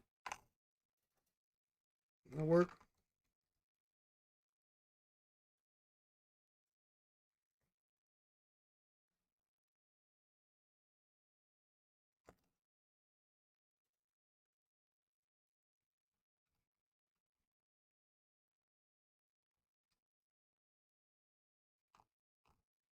Okay. No, it's just a Sheaffer number 1.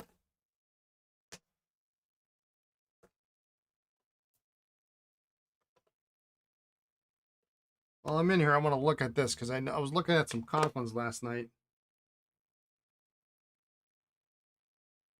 Oh, that's cracked.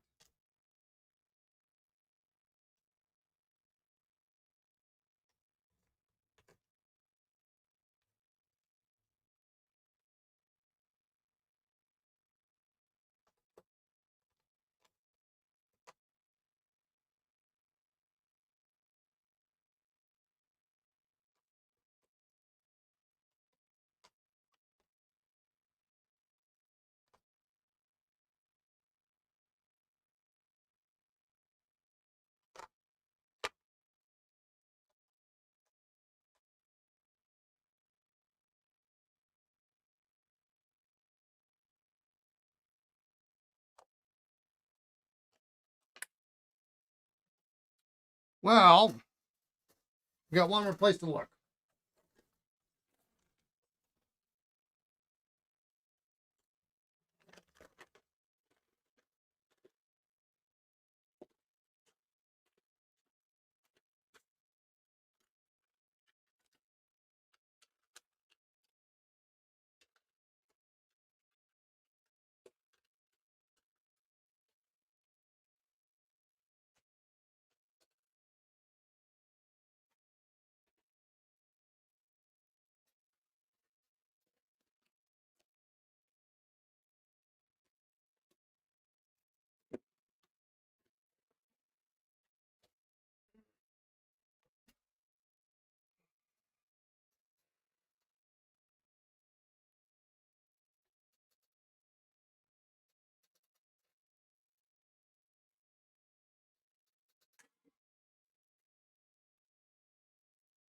All right, this is my secret stash of hard rubber Sheaffer parts.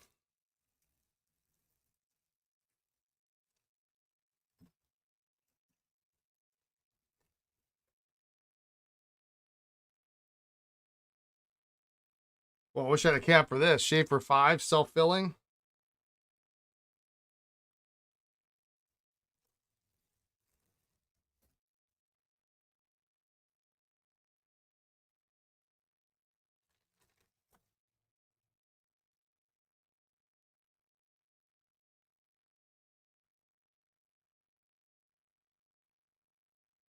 Well, hello, beautiful. That's an option.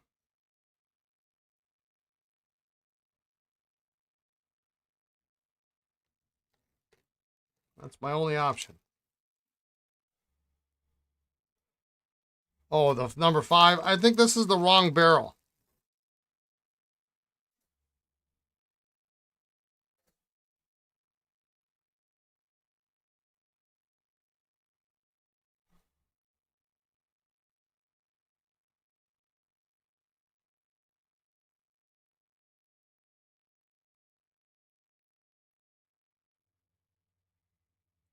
This is a plastic barrel.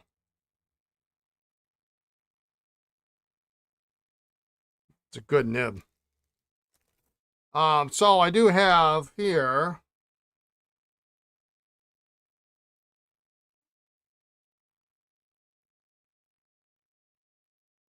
light. It's terrible. Sheaffer 2 self-filling.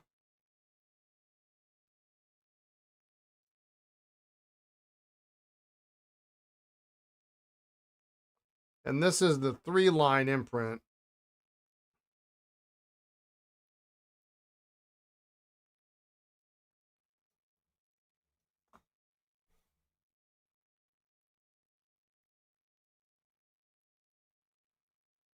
And that's actually anything on the back of the barrel. It's a later nib, this number 2.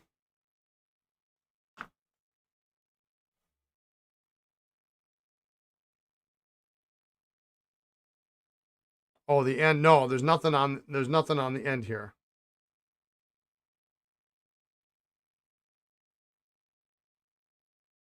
It's got W.A. Sheaffer Pen Company. It's got patent August 25th, 1908, Fort Madison, Iowa, USA. I'm sure this is that's a replacement feed. These are the number 2 self-filler nibs. Let's see if I can.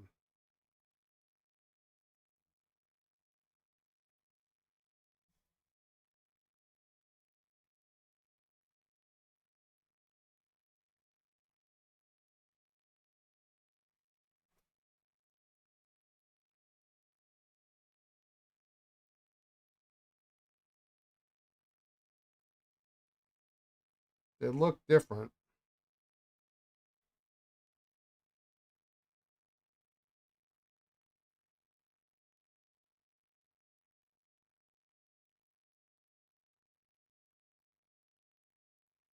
Yeah, this is a much later pen.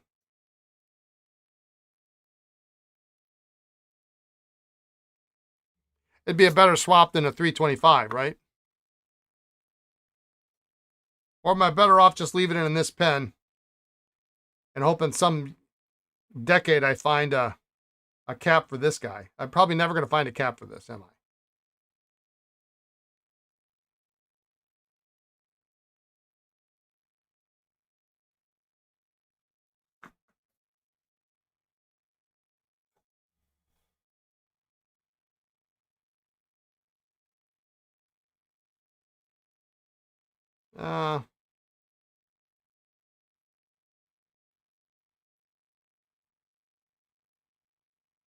Not really.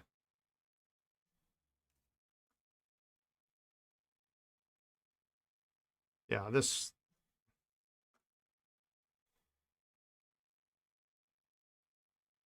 sort of, but not really. So we're going to take the nib out of this one and put it in there because at least it's reasonably close. I think that's the best option.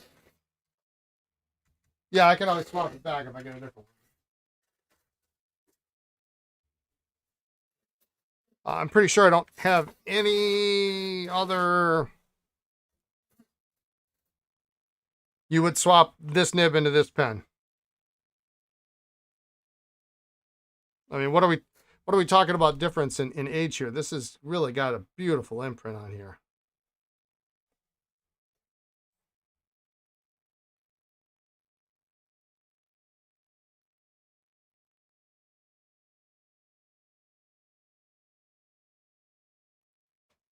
Probably 5 years. Well, let's do it. Maybe as little as 3. One could make a case for that, right?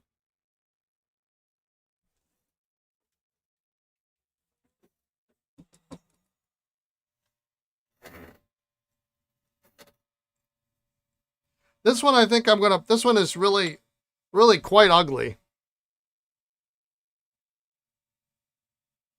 I think I might toss it. I might toss it in the Dr. G's.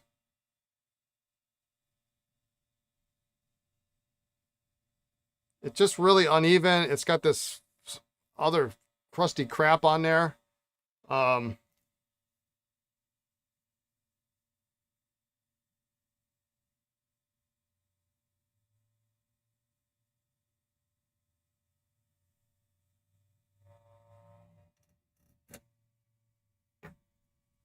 You know, I've let some pens soak in Dr. G's like 8 hours.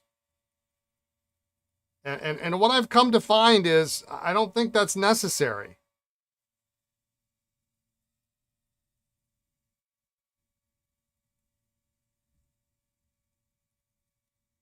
You soak it for an hour.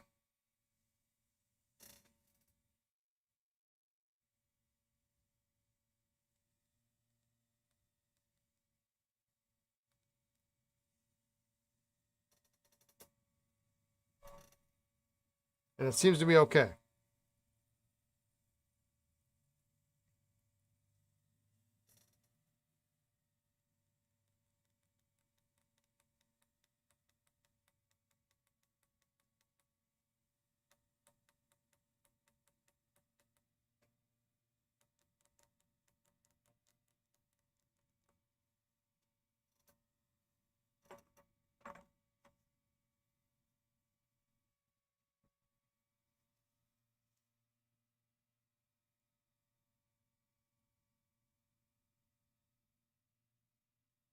With Dr. G's to the test, yeah.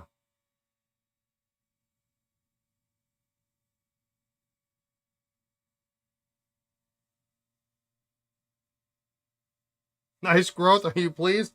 Well, you know.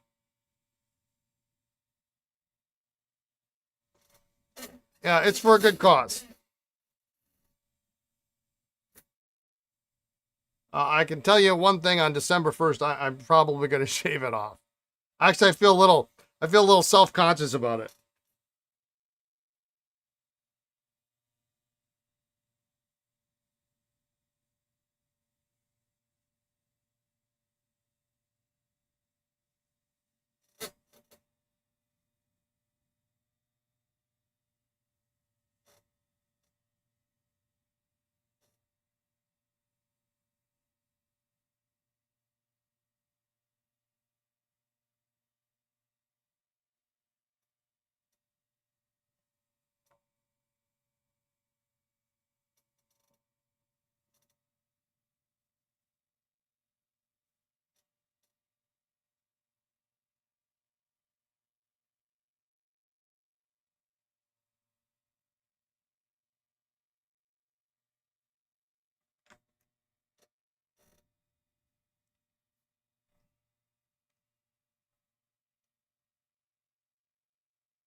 No more mentions. You like it much more in the beginning days. No, it's fine. It's fine.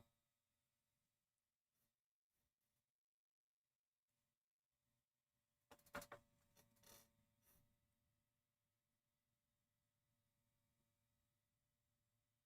long as it brings awareness to men's health, I don't really care.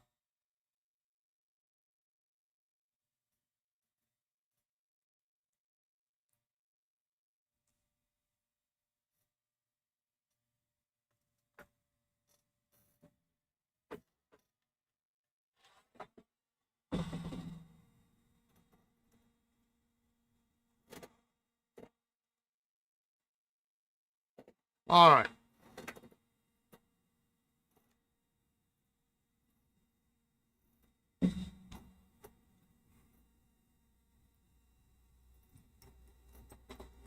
So let's get working on this Conklin first, and then we can get it in the soaker. Ironically, and I don't know if he's probably not watching.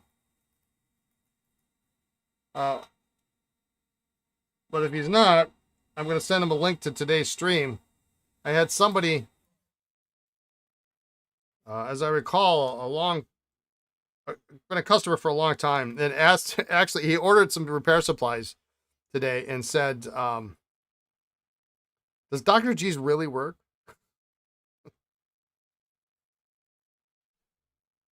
Yes, sir. It sure does.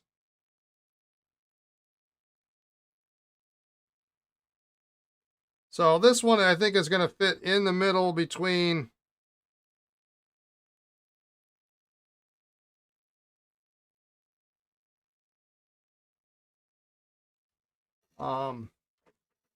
the other two. So the other two kind of fit between 1920 at the latest and like 1909 at the earliest. So this one's kind of in the middle because it's got a one-sided crescent, but it doesn't have the NL on the code. I'm trying to see if I can get this lock ring to move, but I might just have to dump the whole thing in there because it's tight. And there might be some stuff under here.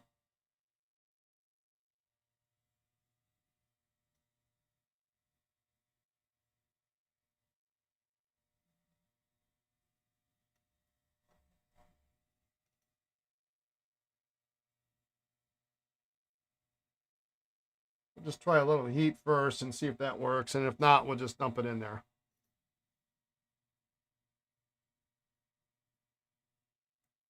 Oh.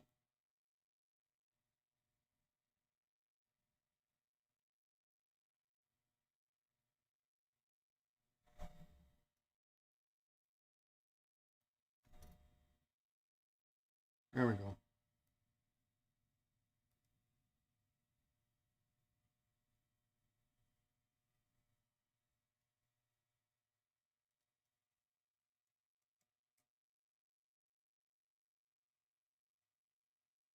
You have to wonder where the pen was.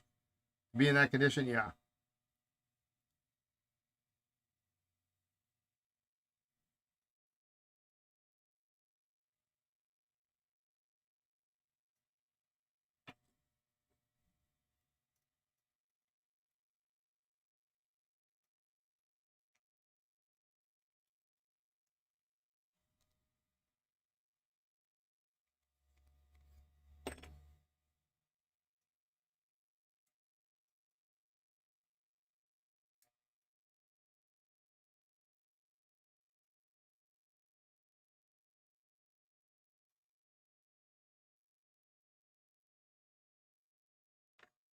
Oops. All right. There it is. It's ugly.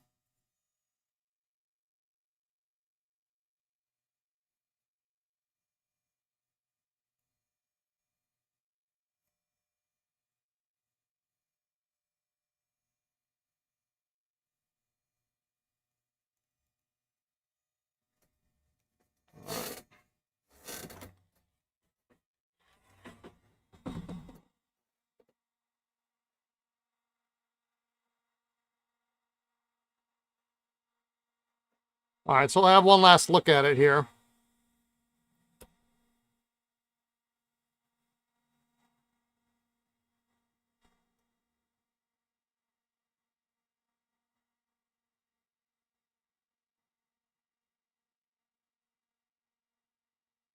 This is really, the crescent is really, there's so much gunk under here, it's hard to move the crescent, or the lock ring.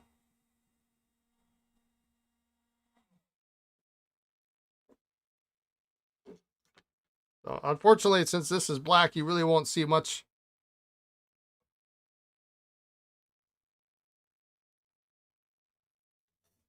of anything going on.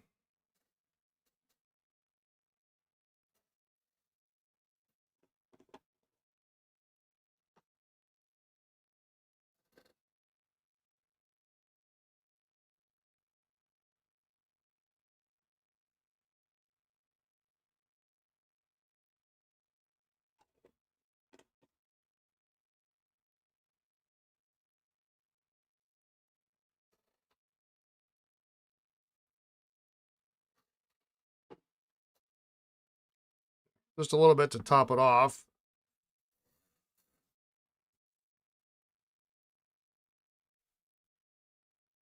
No explosion or boiling so far, yeah. Well, we'll work on these Sheaffers here.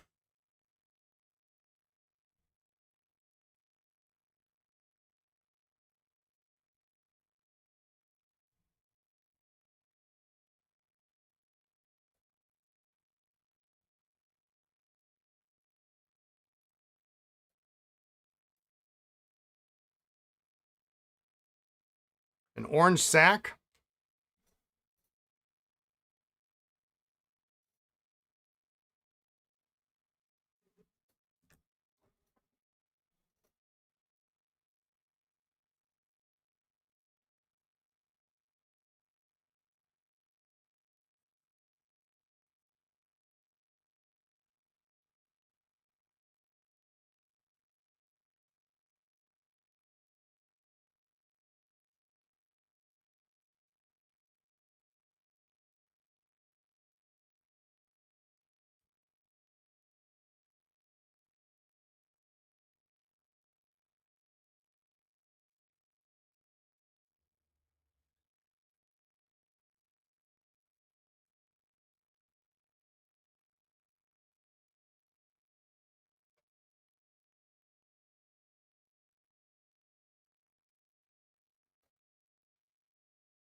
Whole lot of polish on the inside here. Yeah, I don't expect that that's original.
Now, these two pens were in the same state.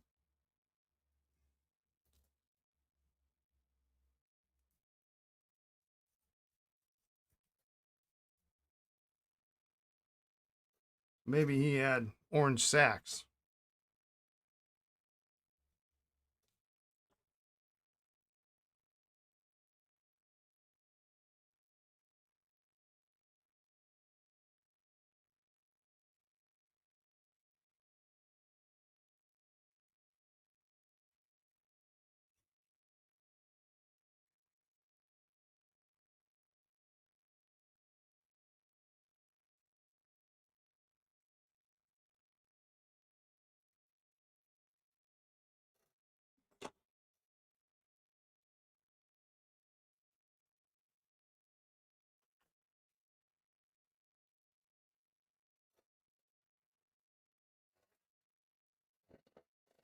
So I'm going to just toss all these nibs in the ultrasonic.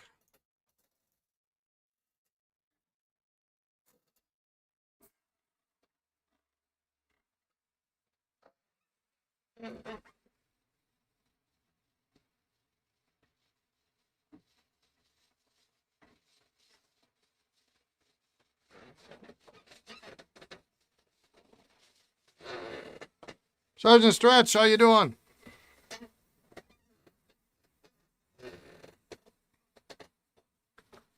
I was going to say happy Friday, but it's happy Thursday, isn't it?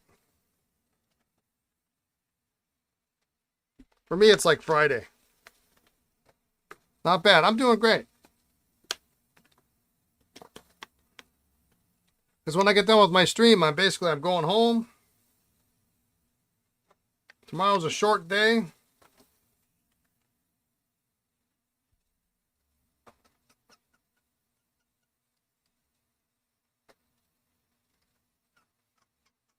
I have absolutely zero plans for the weekend.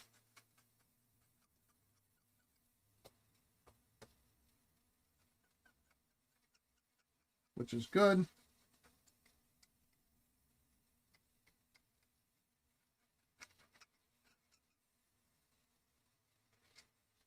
Caught up on some sleep.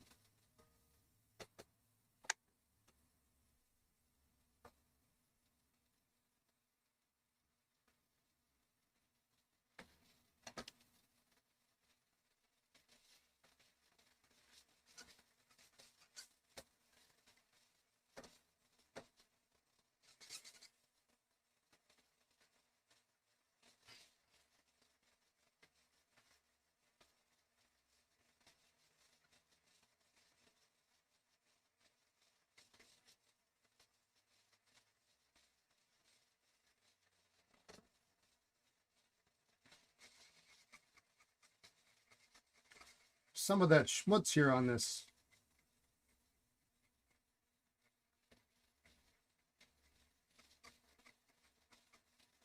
crescent.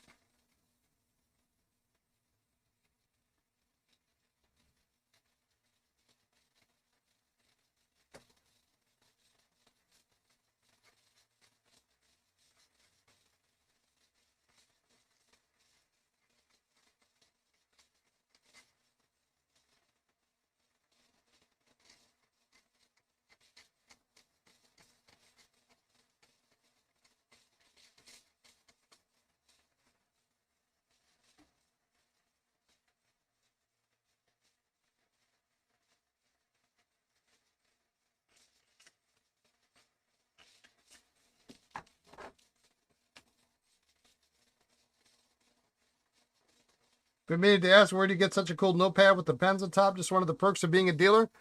We make those. Well, we used to make those. Lisa makes them.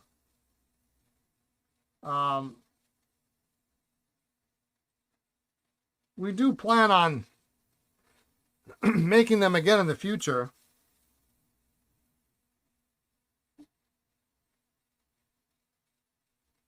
But not right now.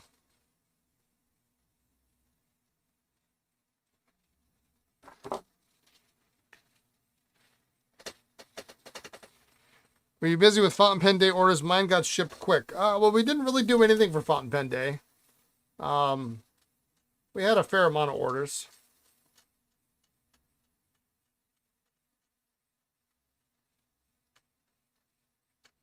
And we try to ship everything out every day, so, or next day, of course.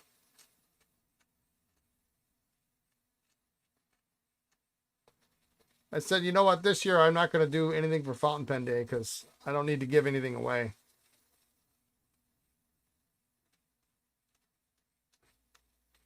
I don't have much to give away.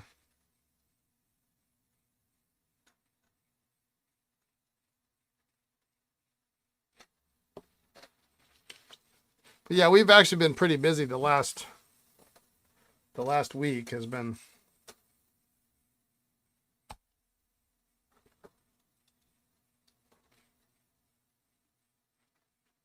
keeping me busy.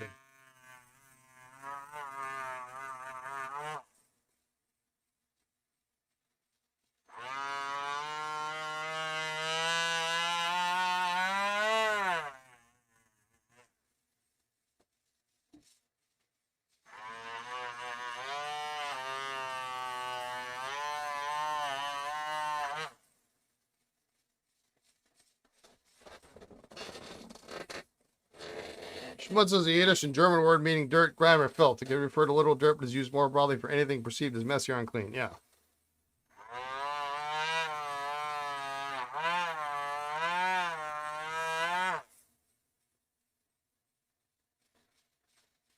My grandmother was very strong German. You give us the best gift of all. You're too kind.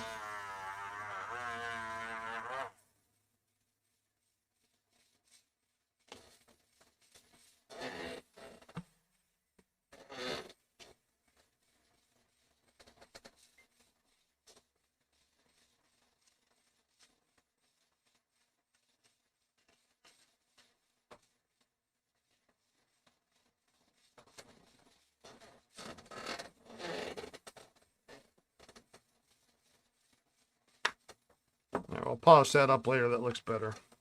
The cap looks great.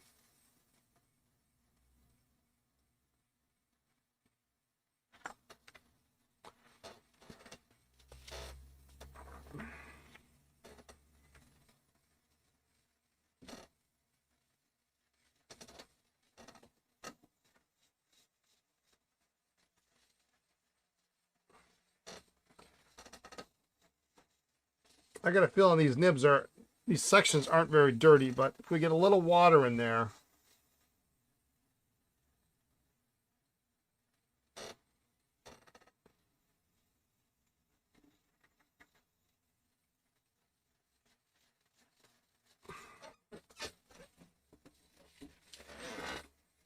I think there was a little bit of ink, but not much.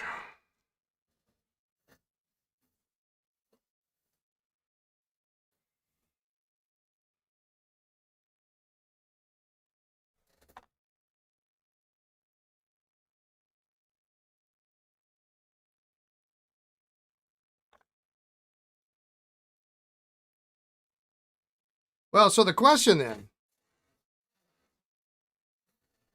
Here's the question for you, Hans.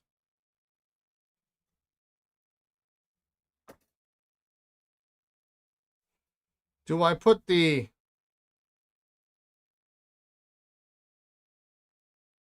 correct number 2 self-filling nib, which is on this much poorer specimen, on the better specimen, and put the later nib on the not so good specimen?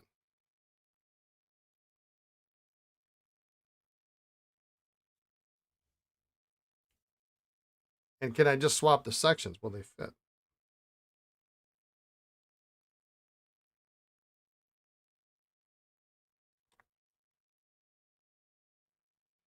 The feeds look the same.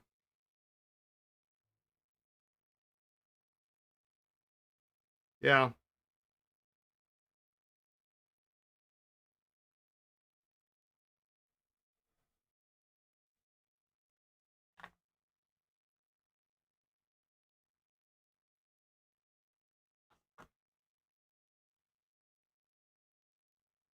I mean, these are not.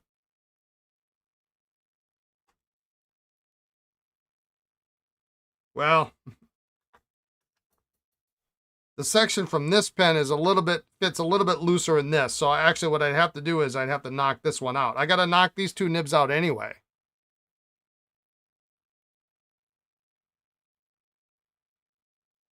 So what's one more for?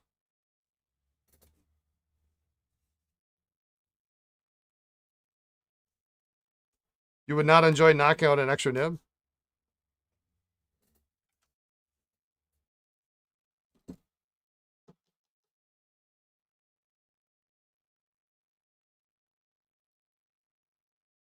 The only difference between a Sheaffer Craftsman and a Cadet, the cap. I took delivery of a Cadet to try my hand at repairing a touchdown, but it has a metal cap, which I think makes it a Craftsman.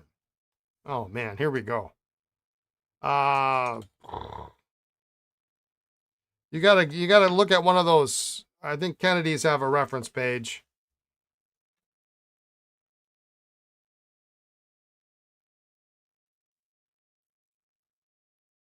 Well, here you go, Hans. You're trying to frighten me off from doing this.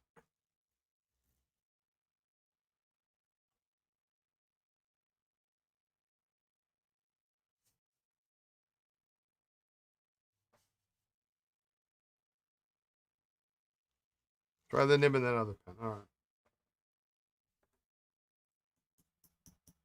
I mean, this is. I could probably breathe on this. It's that easy.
Piece of cake.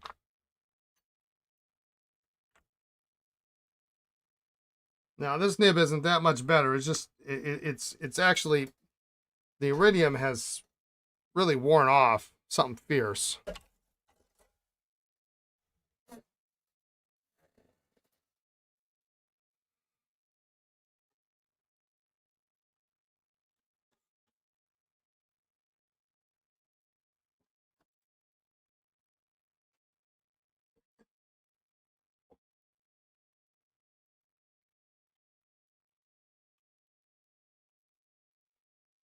All right, so 325 nib. I'm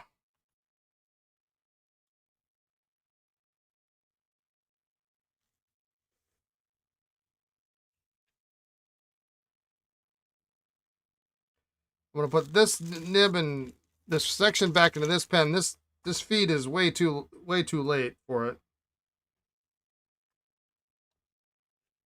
Good night, Juicy. Thanks for tuning in. And this 325 nib, we're just gonna set off to the side.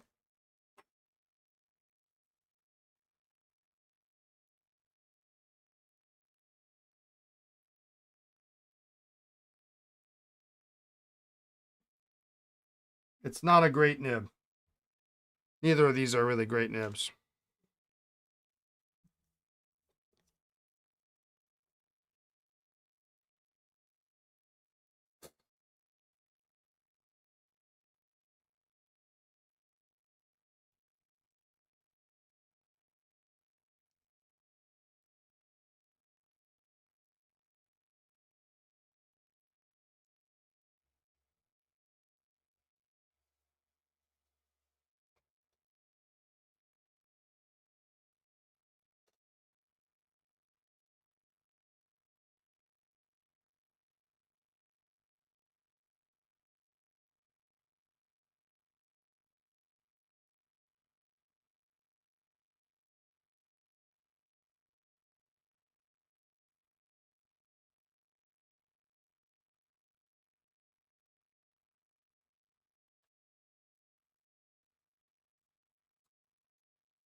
Might have to just grind it flat to be a stub. When you knock out a nib, where's the force going? The base of the housing, the base of the feed. So yeah, you're actually essentially knocking out the feed. My rod sits essentially on the back of the feed, and it pushes that out. So sometimes you push out, depending on how the nib is situated, you push the feed out, and then the nib may or may not stay right in the section, and you just pull it out, or it comes out together.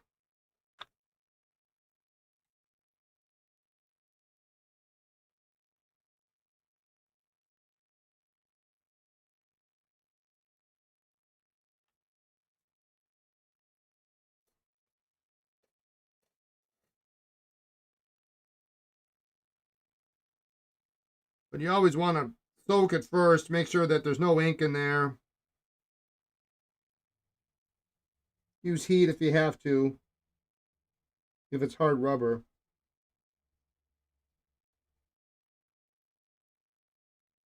If it's a hard rubber section, you got a better chance of it coming out nice and clean. Plastic sections, those always scare me,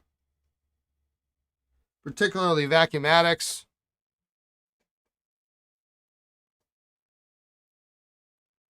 Any Parker section that's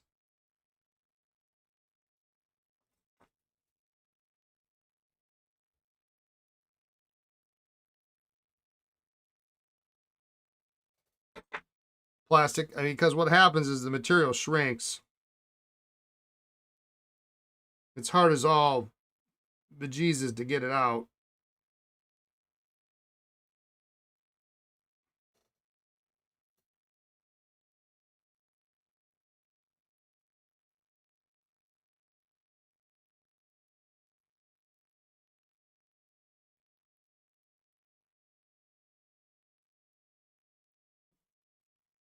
And it can continue to shrink when you take the nib out. And then you can't get it back in. And then you end up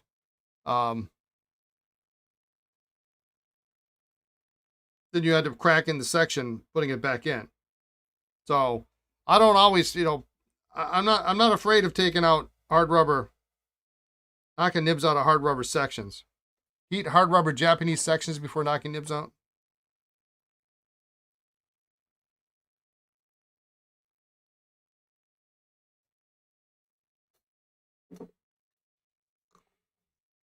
All right, so let's take a look at these nibs.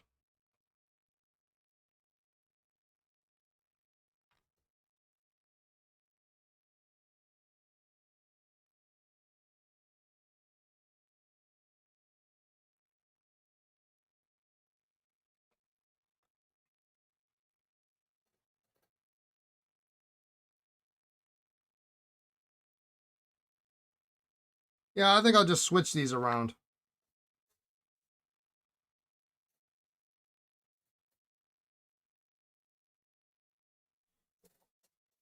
You can kind of tell when you take that first tap with your knockout rod.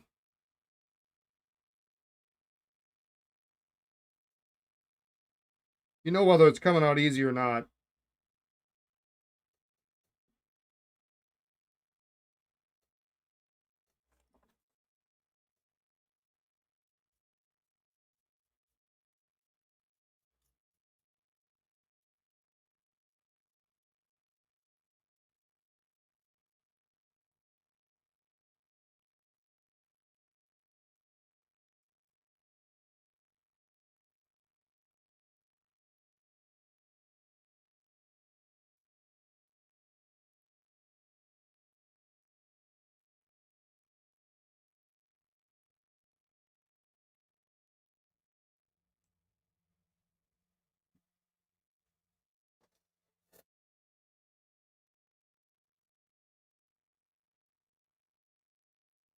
But hard rubber will take so much heat that it's not a.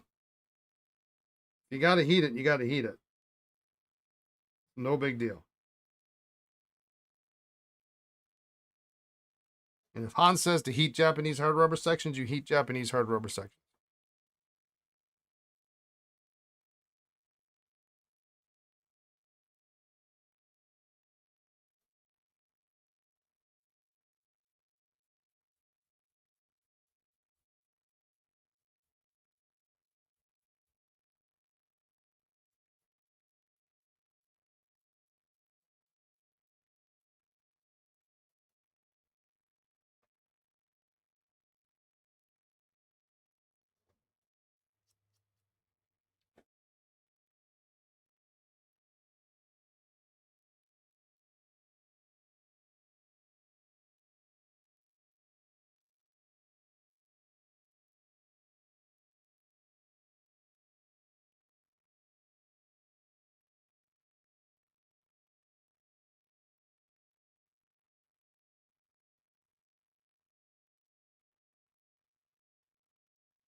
Let's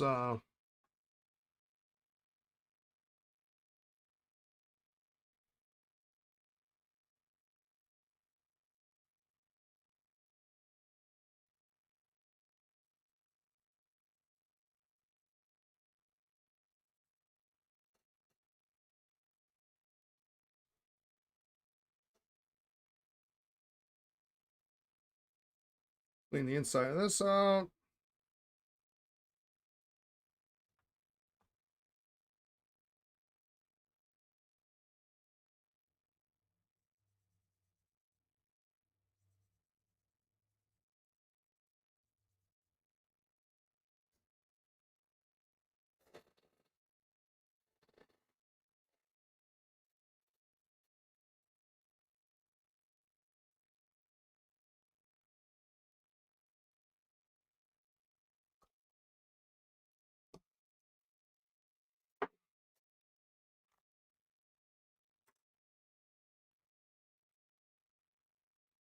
Boy, everybody's texting me today.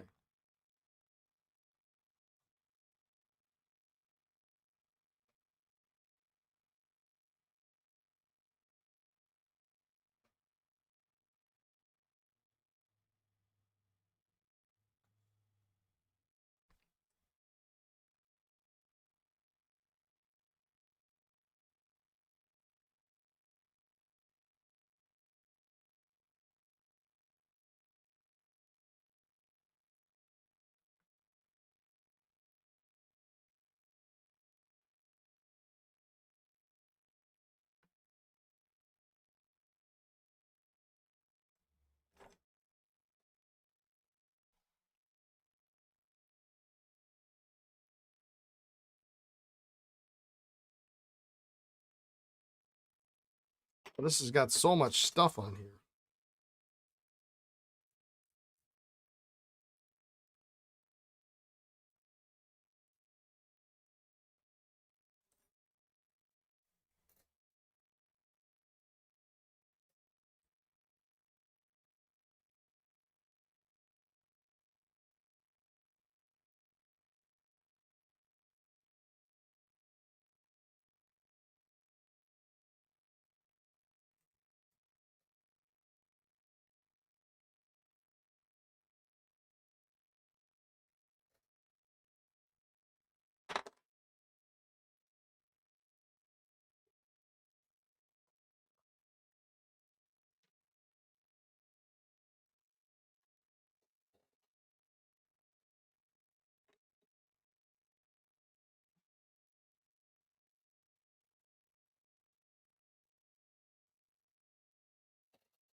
$3:30 already. Holy cow.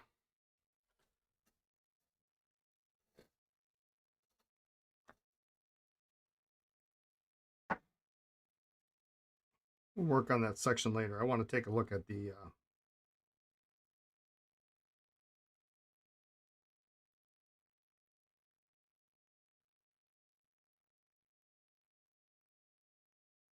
Conklin.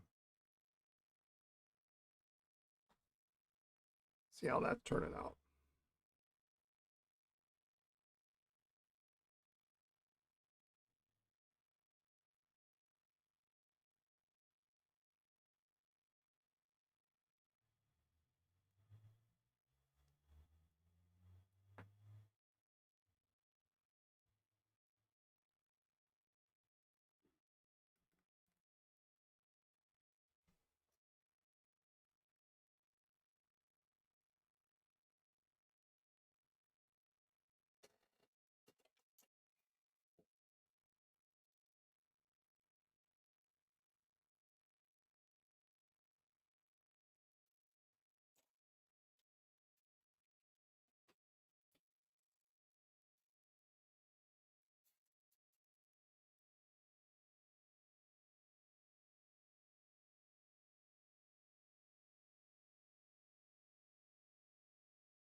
All right. Well, let's see. So there's a couple of, let's see if we can get these out.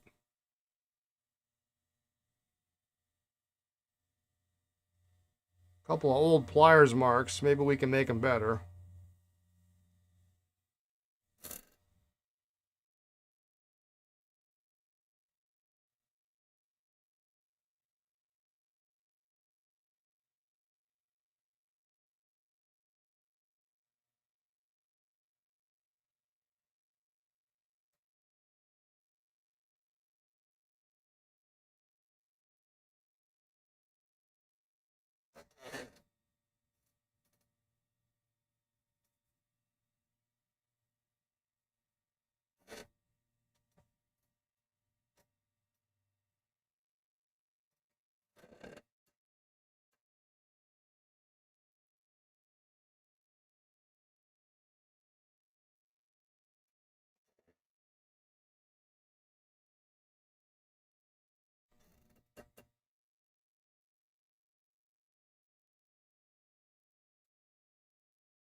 So they raised up a little bit, but I think there's some scarring there, but like that one's pretty deep yet.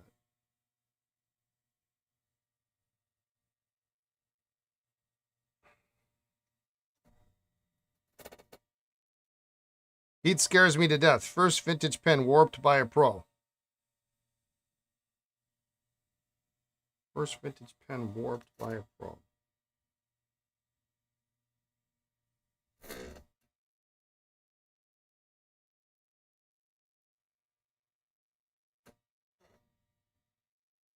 Hard rubbers are really resilient and amazing material.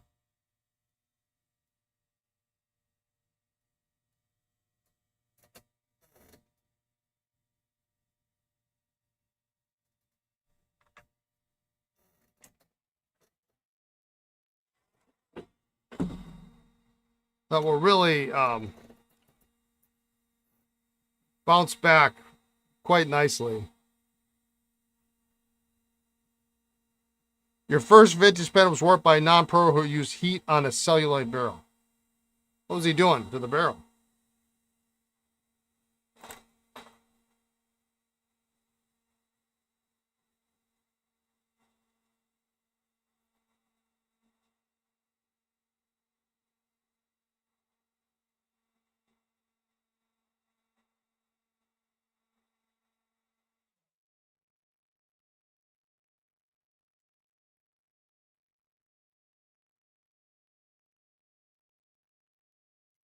One thing you should be doing is taking the section out.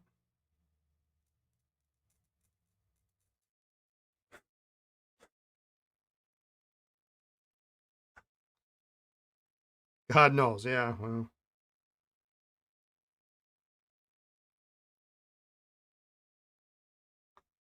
So I know these aren't perfect early Sheaffers, but I know I probably could have done better, and it was my first purchase of the show, and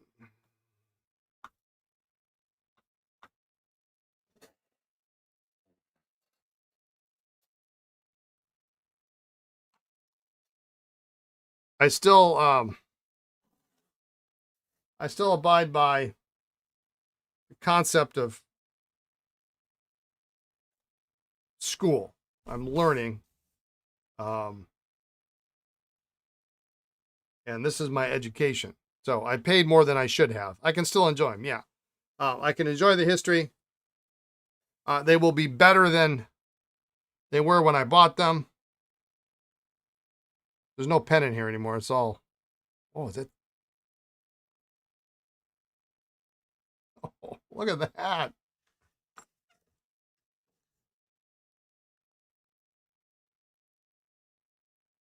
See, this is what? How long was this in there for?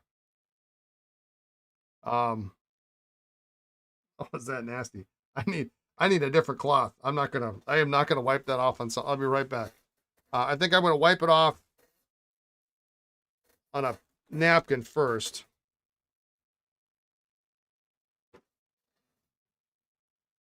Um,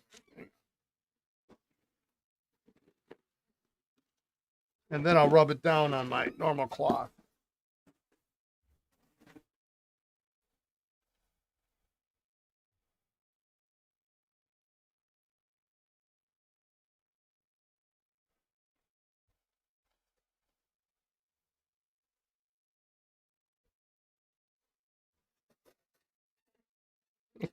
Wow. Someone asked me, anybody asks you whether or not Dr. G's works? Look at that. Oh, it's amazing.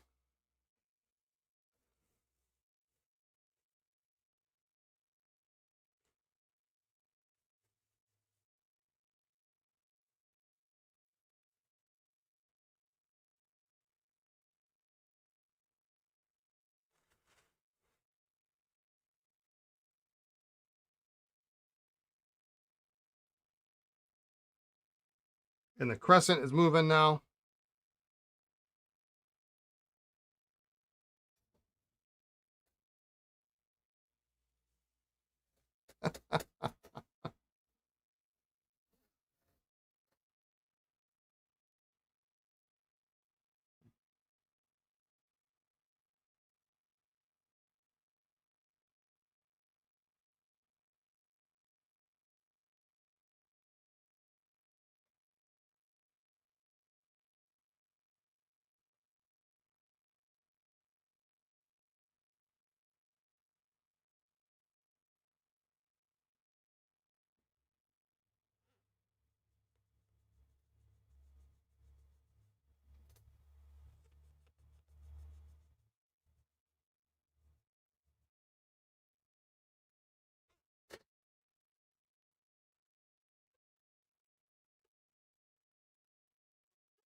You can hear that. You hear that squeakiness? That means you're getting where you need to be. How long did we have that soaking for? I don't remember. I have to check. Um,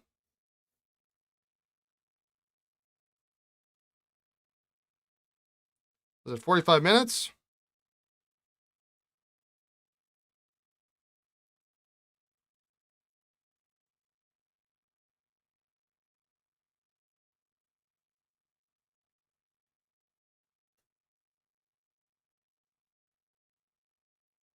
What is the ingredient? MSDS? There is no MSDS for this. It's a hobbyist made solution. So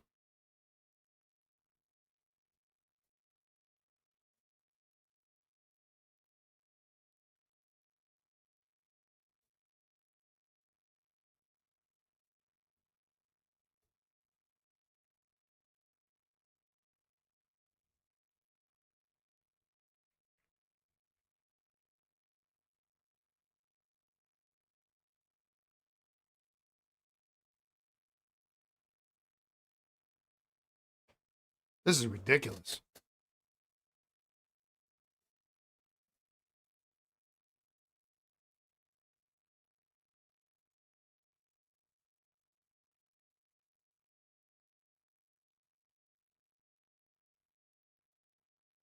It's almost it's almost unbelievable. It's like, is there another pen in there?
We'll cut through this crud on the threads.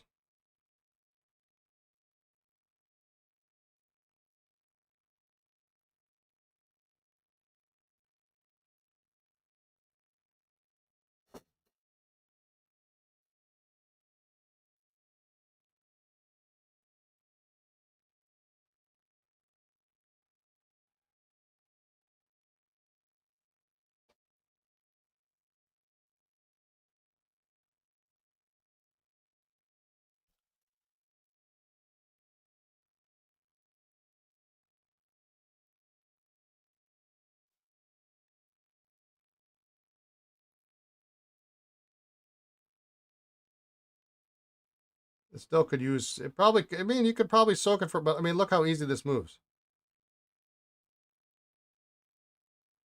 I can rotate that all the way around now.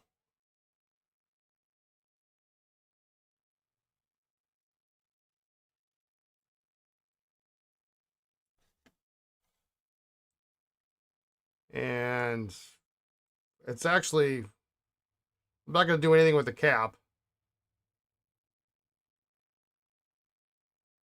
It's a little bit more olive and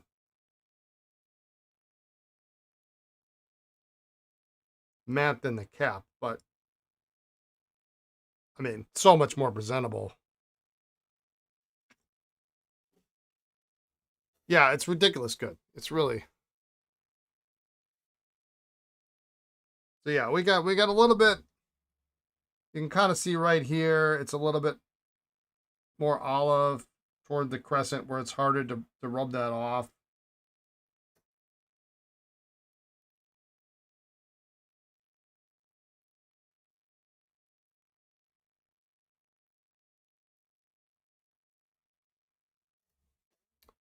Um,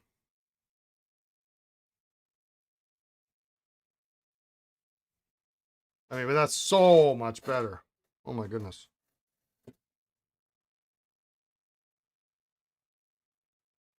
Maybe one more brief round now that the so much dirt is gone. Yeah, it could be. Could. I'm probably going to be bagging this up here pretty quick. So what I think I'm going to do, let's just try this. I'm tempted to do it on this Sheaffer here, which is kind of a brown. It's got some sticky, yucky residue on there, but I think I just get that off with I think this is I'm going to leave. This was just ugly. There's nothing, two bones about it. I'll get the stickiness and the residue off of those other two Sheaffers with microgloss, but let's blast this with a little bit of the clean and shine and see how that.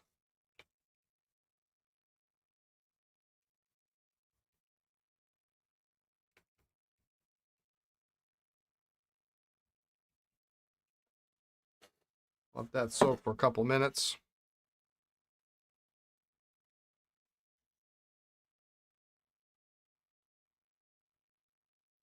While we wait for that, I'm going to knock out this nib too.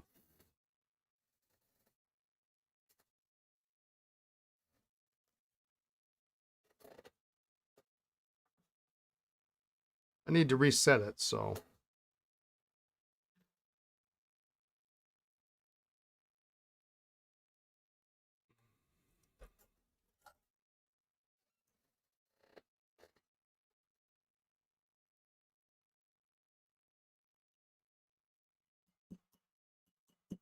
See, like right away, the first 2 taps, I can feel this thing moving. So I know it's, when I took it out of the ultrasonic, there was no ink coming out. And you can see what happens is typically the nib will usually stay in place and you're knocking the feed out.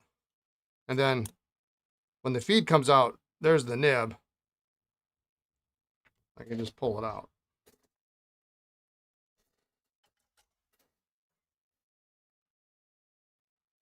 I forget who it was that asked that question. Enthusiast, yeah. I think that's who it was.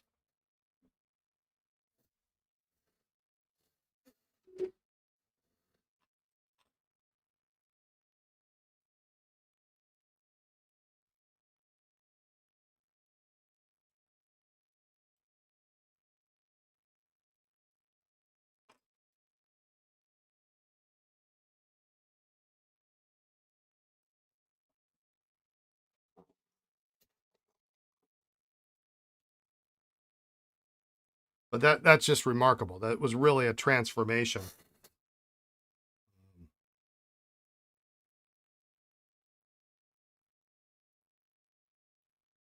In fact, when I get done, I'm gonna send a link to this video to the person who asked.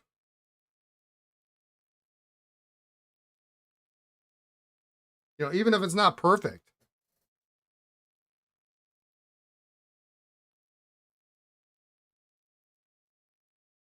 so much nicer.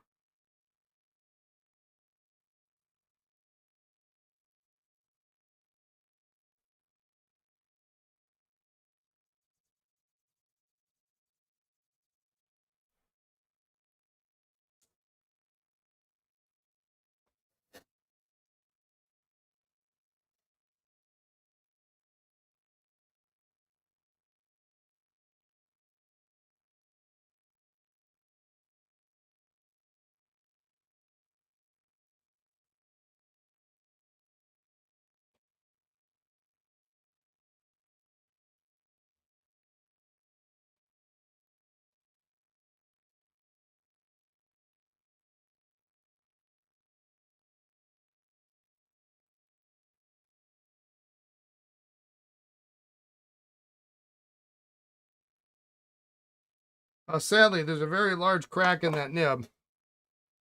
It's at the base.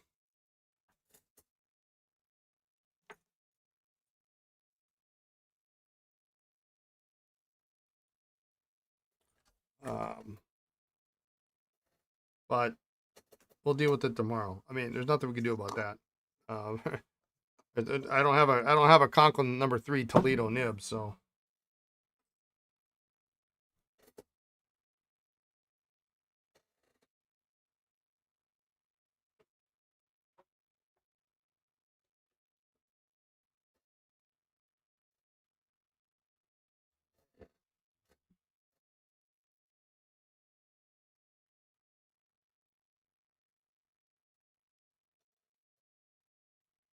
All right, so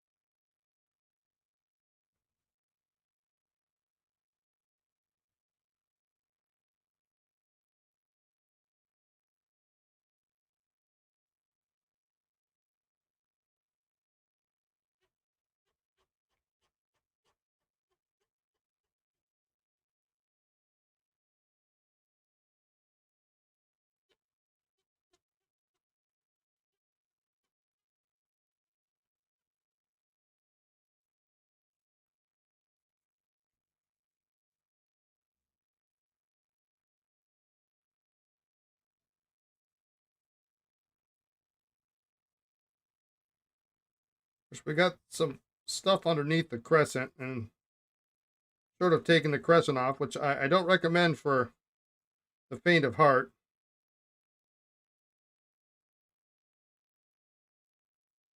You just kind of keep rotating it and then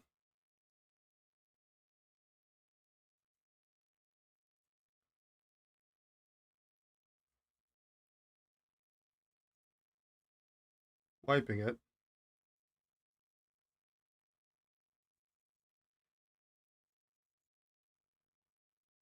I've taken these lock rings off before, but they're hard rubber and you have to spread them.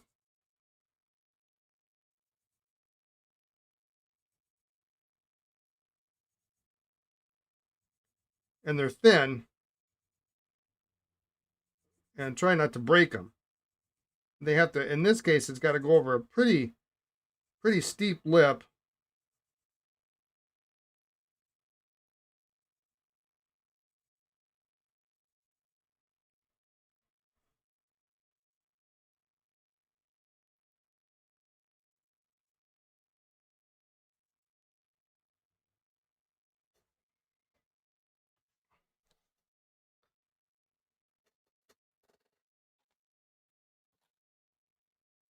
And just, no reason to do it.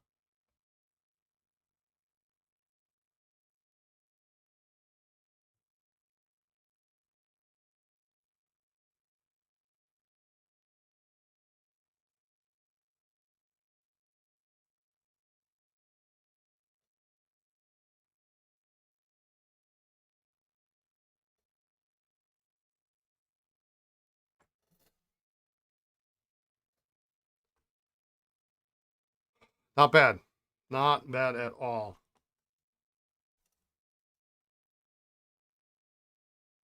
That Clean and Shine really cleaned it up.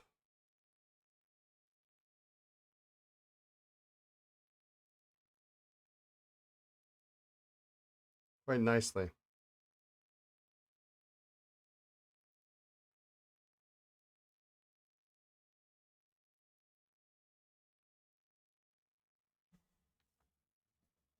So we'll let it sit overnight. Sometimes I find that letting it sit, I'll come back tomorrow and it'll be a hair darker.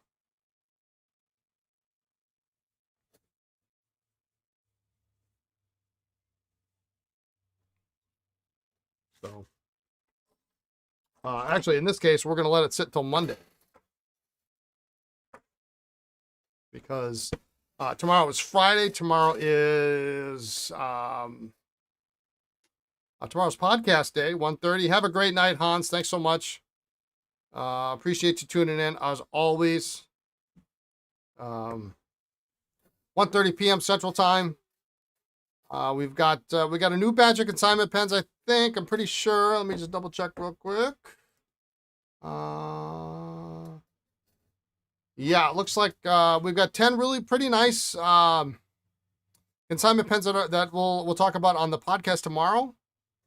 And then the 10 desk sets that are up right now. So take a look at those. And I guess that's it. So thanks for tuning in. Have a great evening, a great morning, great afternoon, wherever you are in the world. Be kind, be well, and we'll catch you tomorrow. Take care, everyone. Thanks.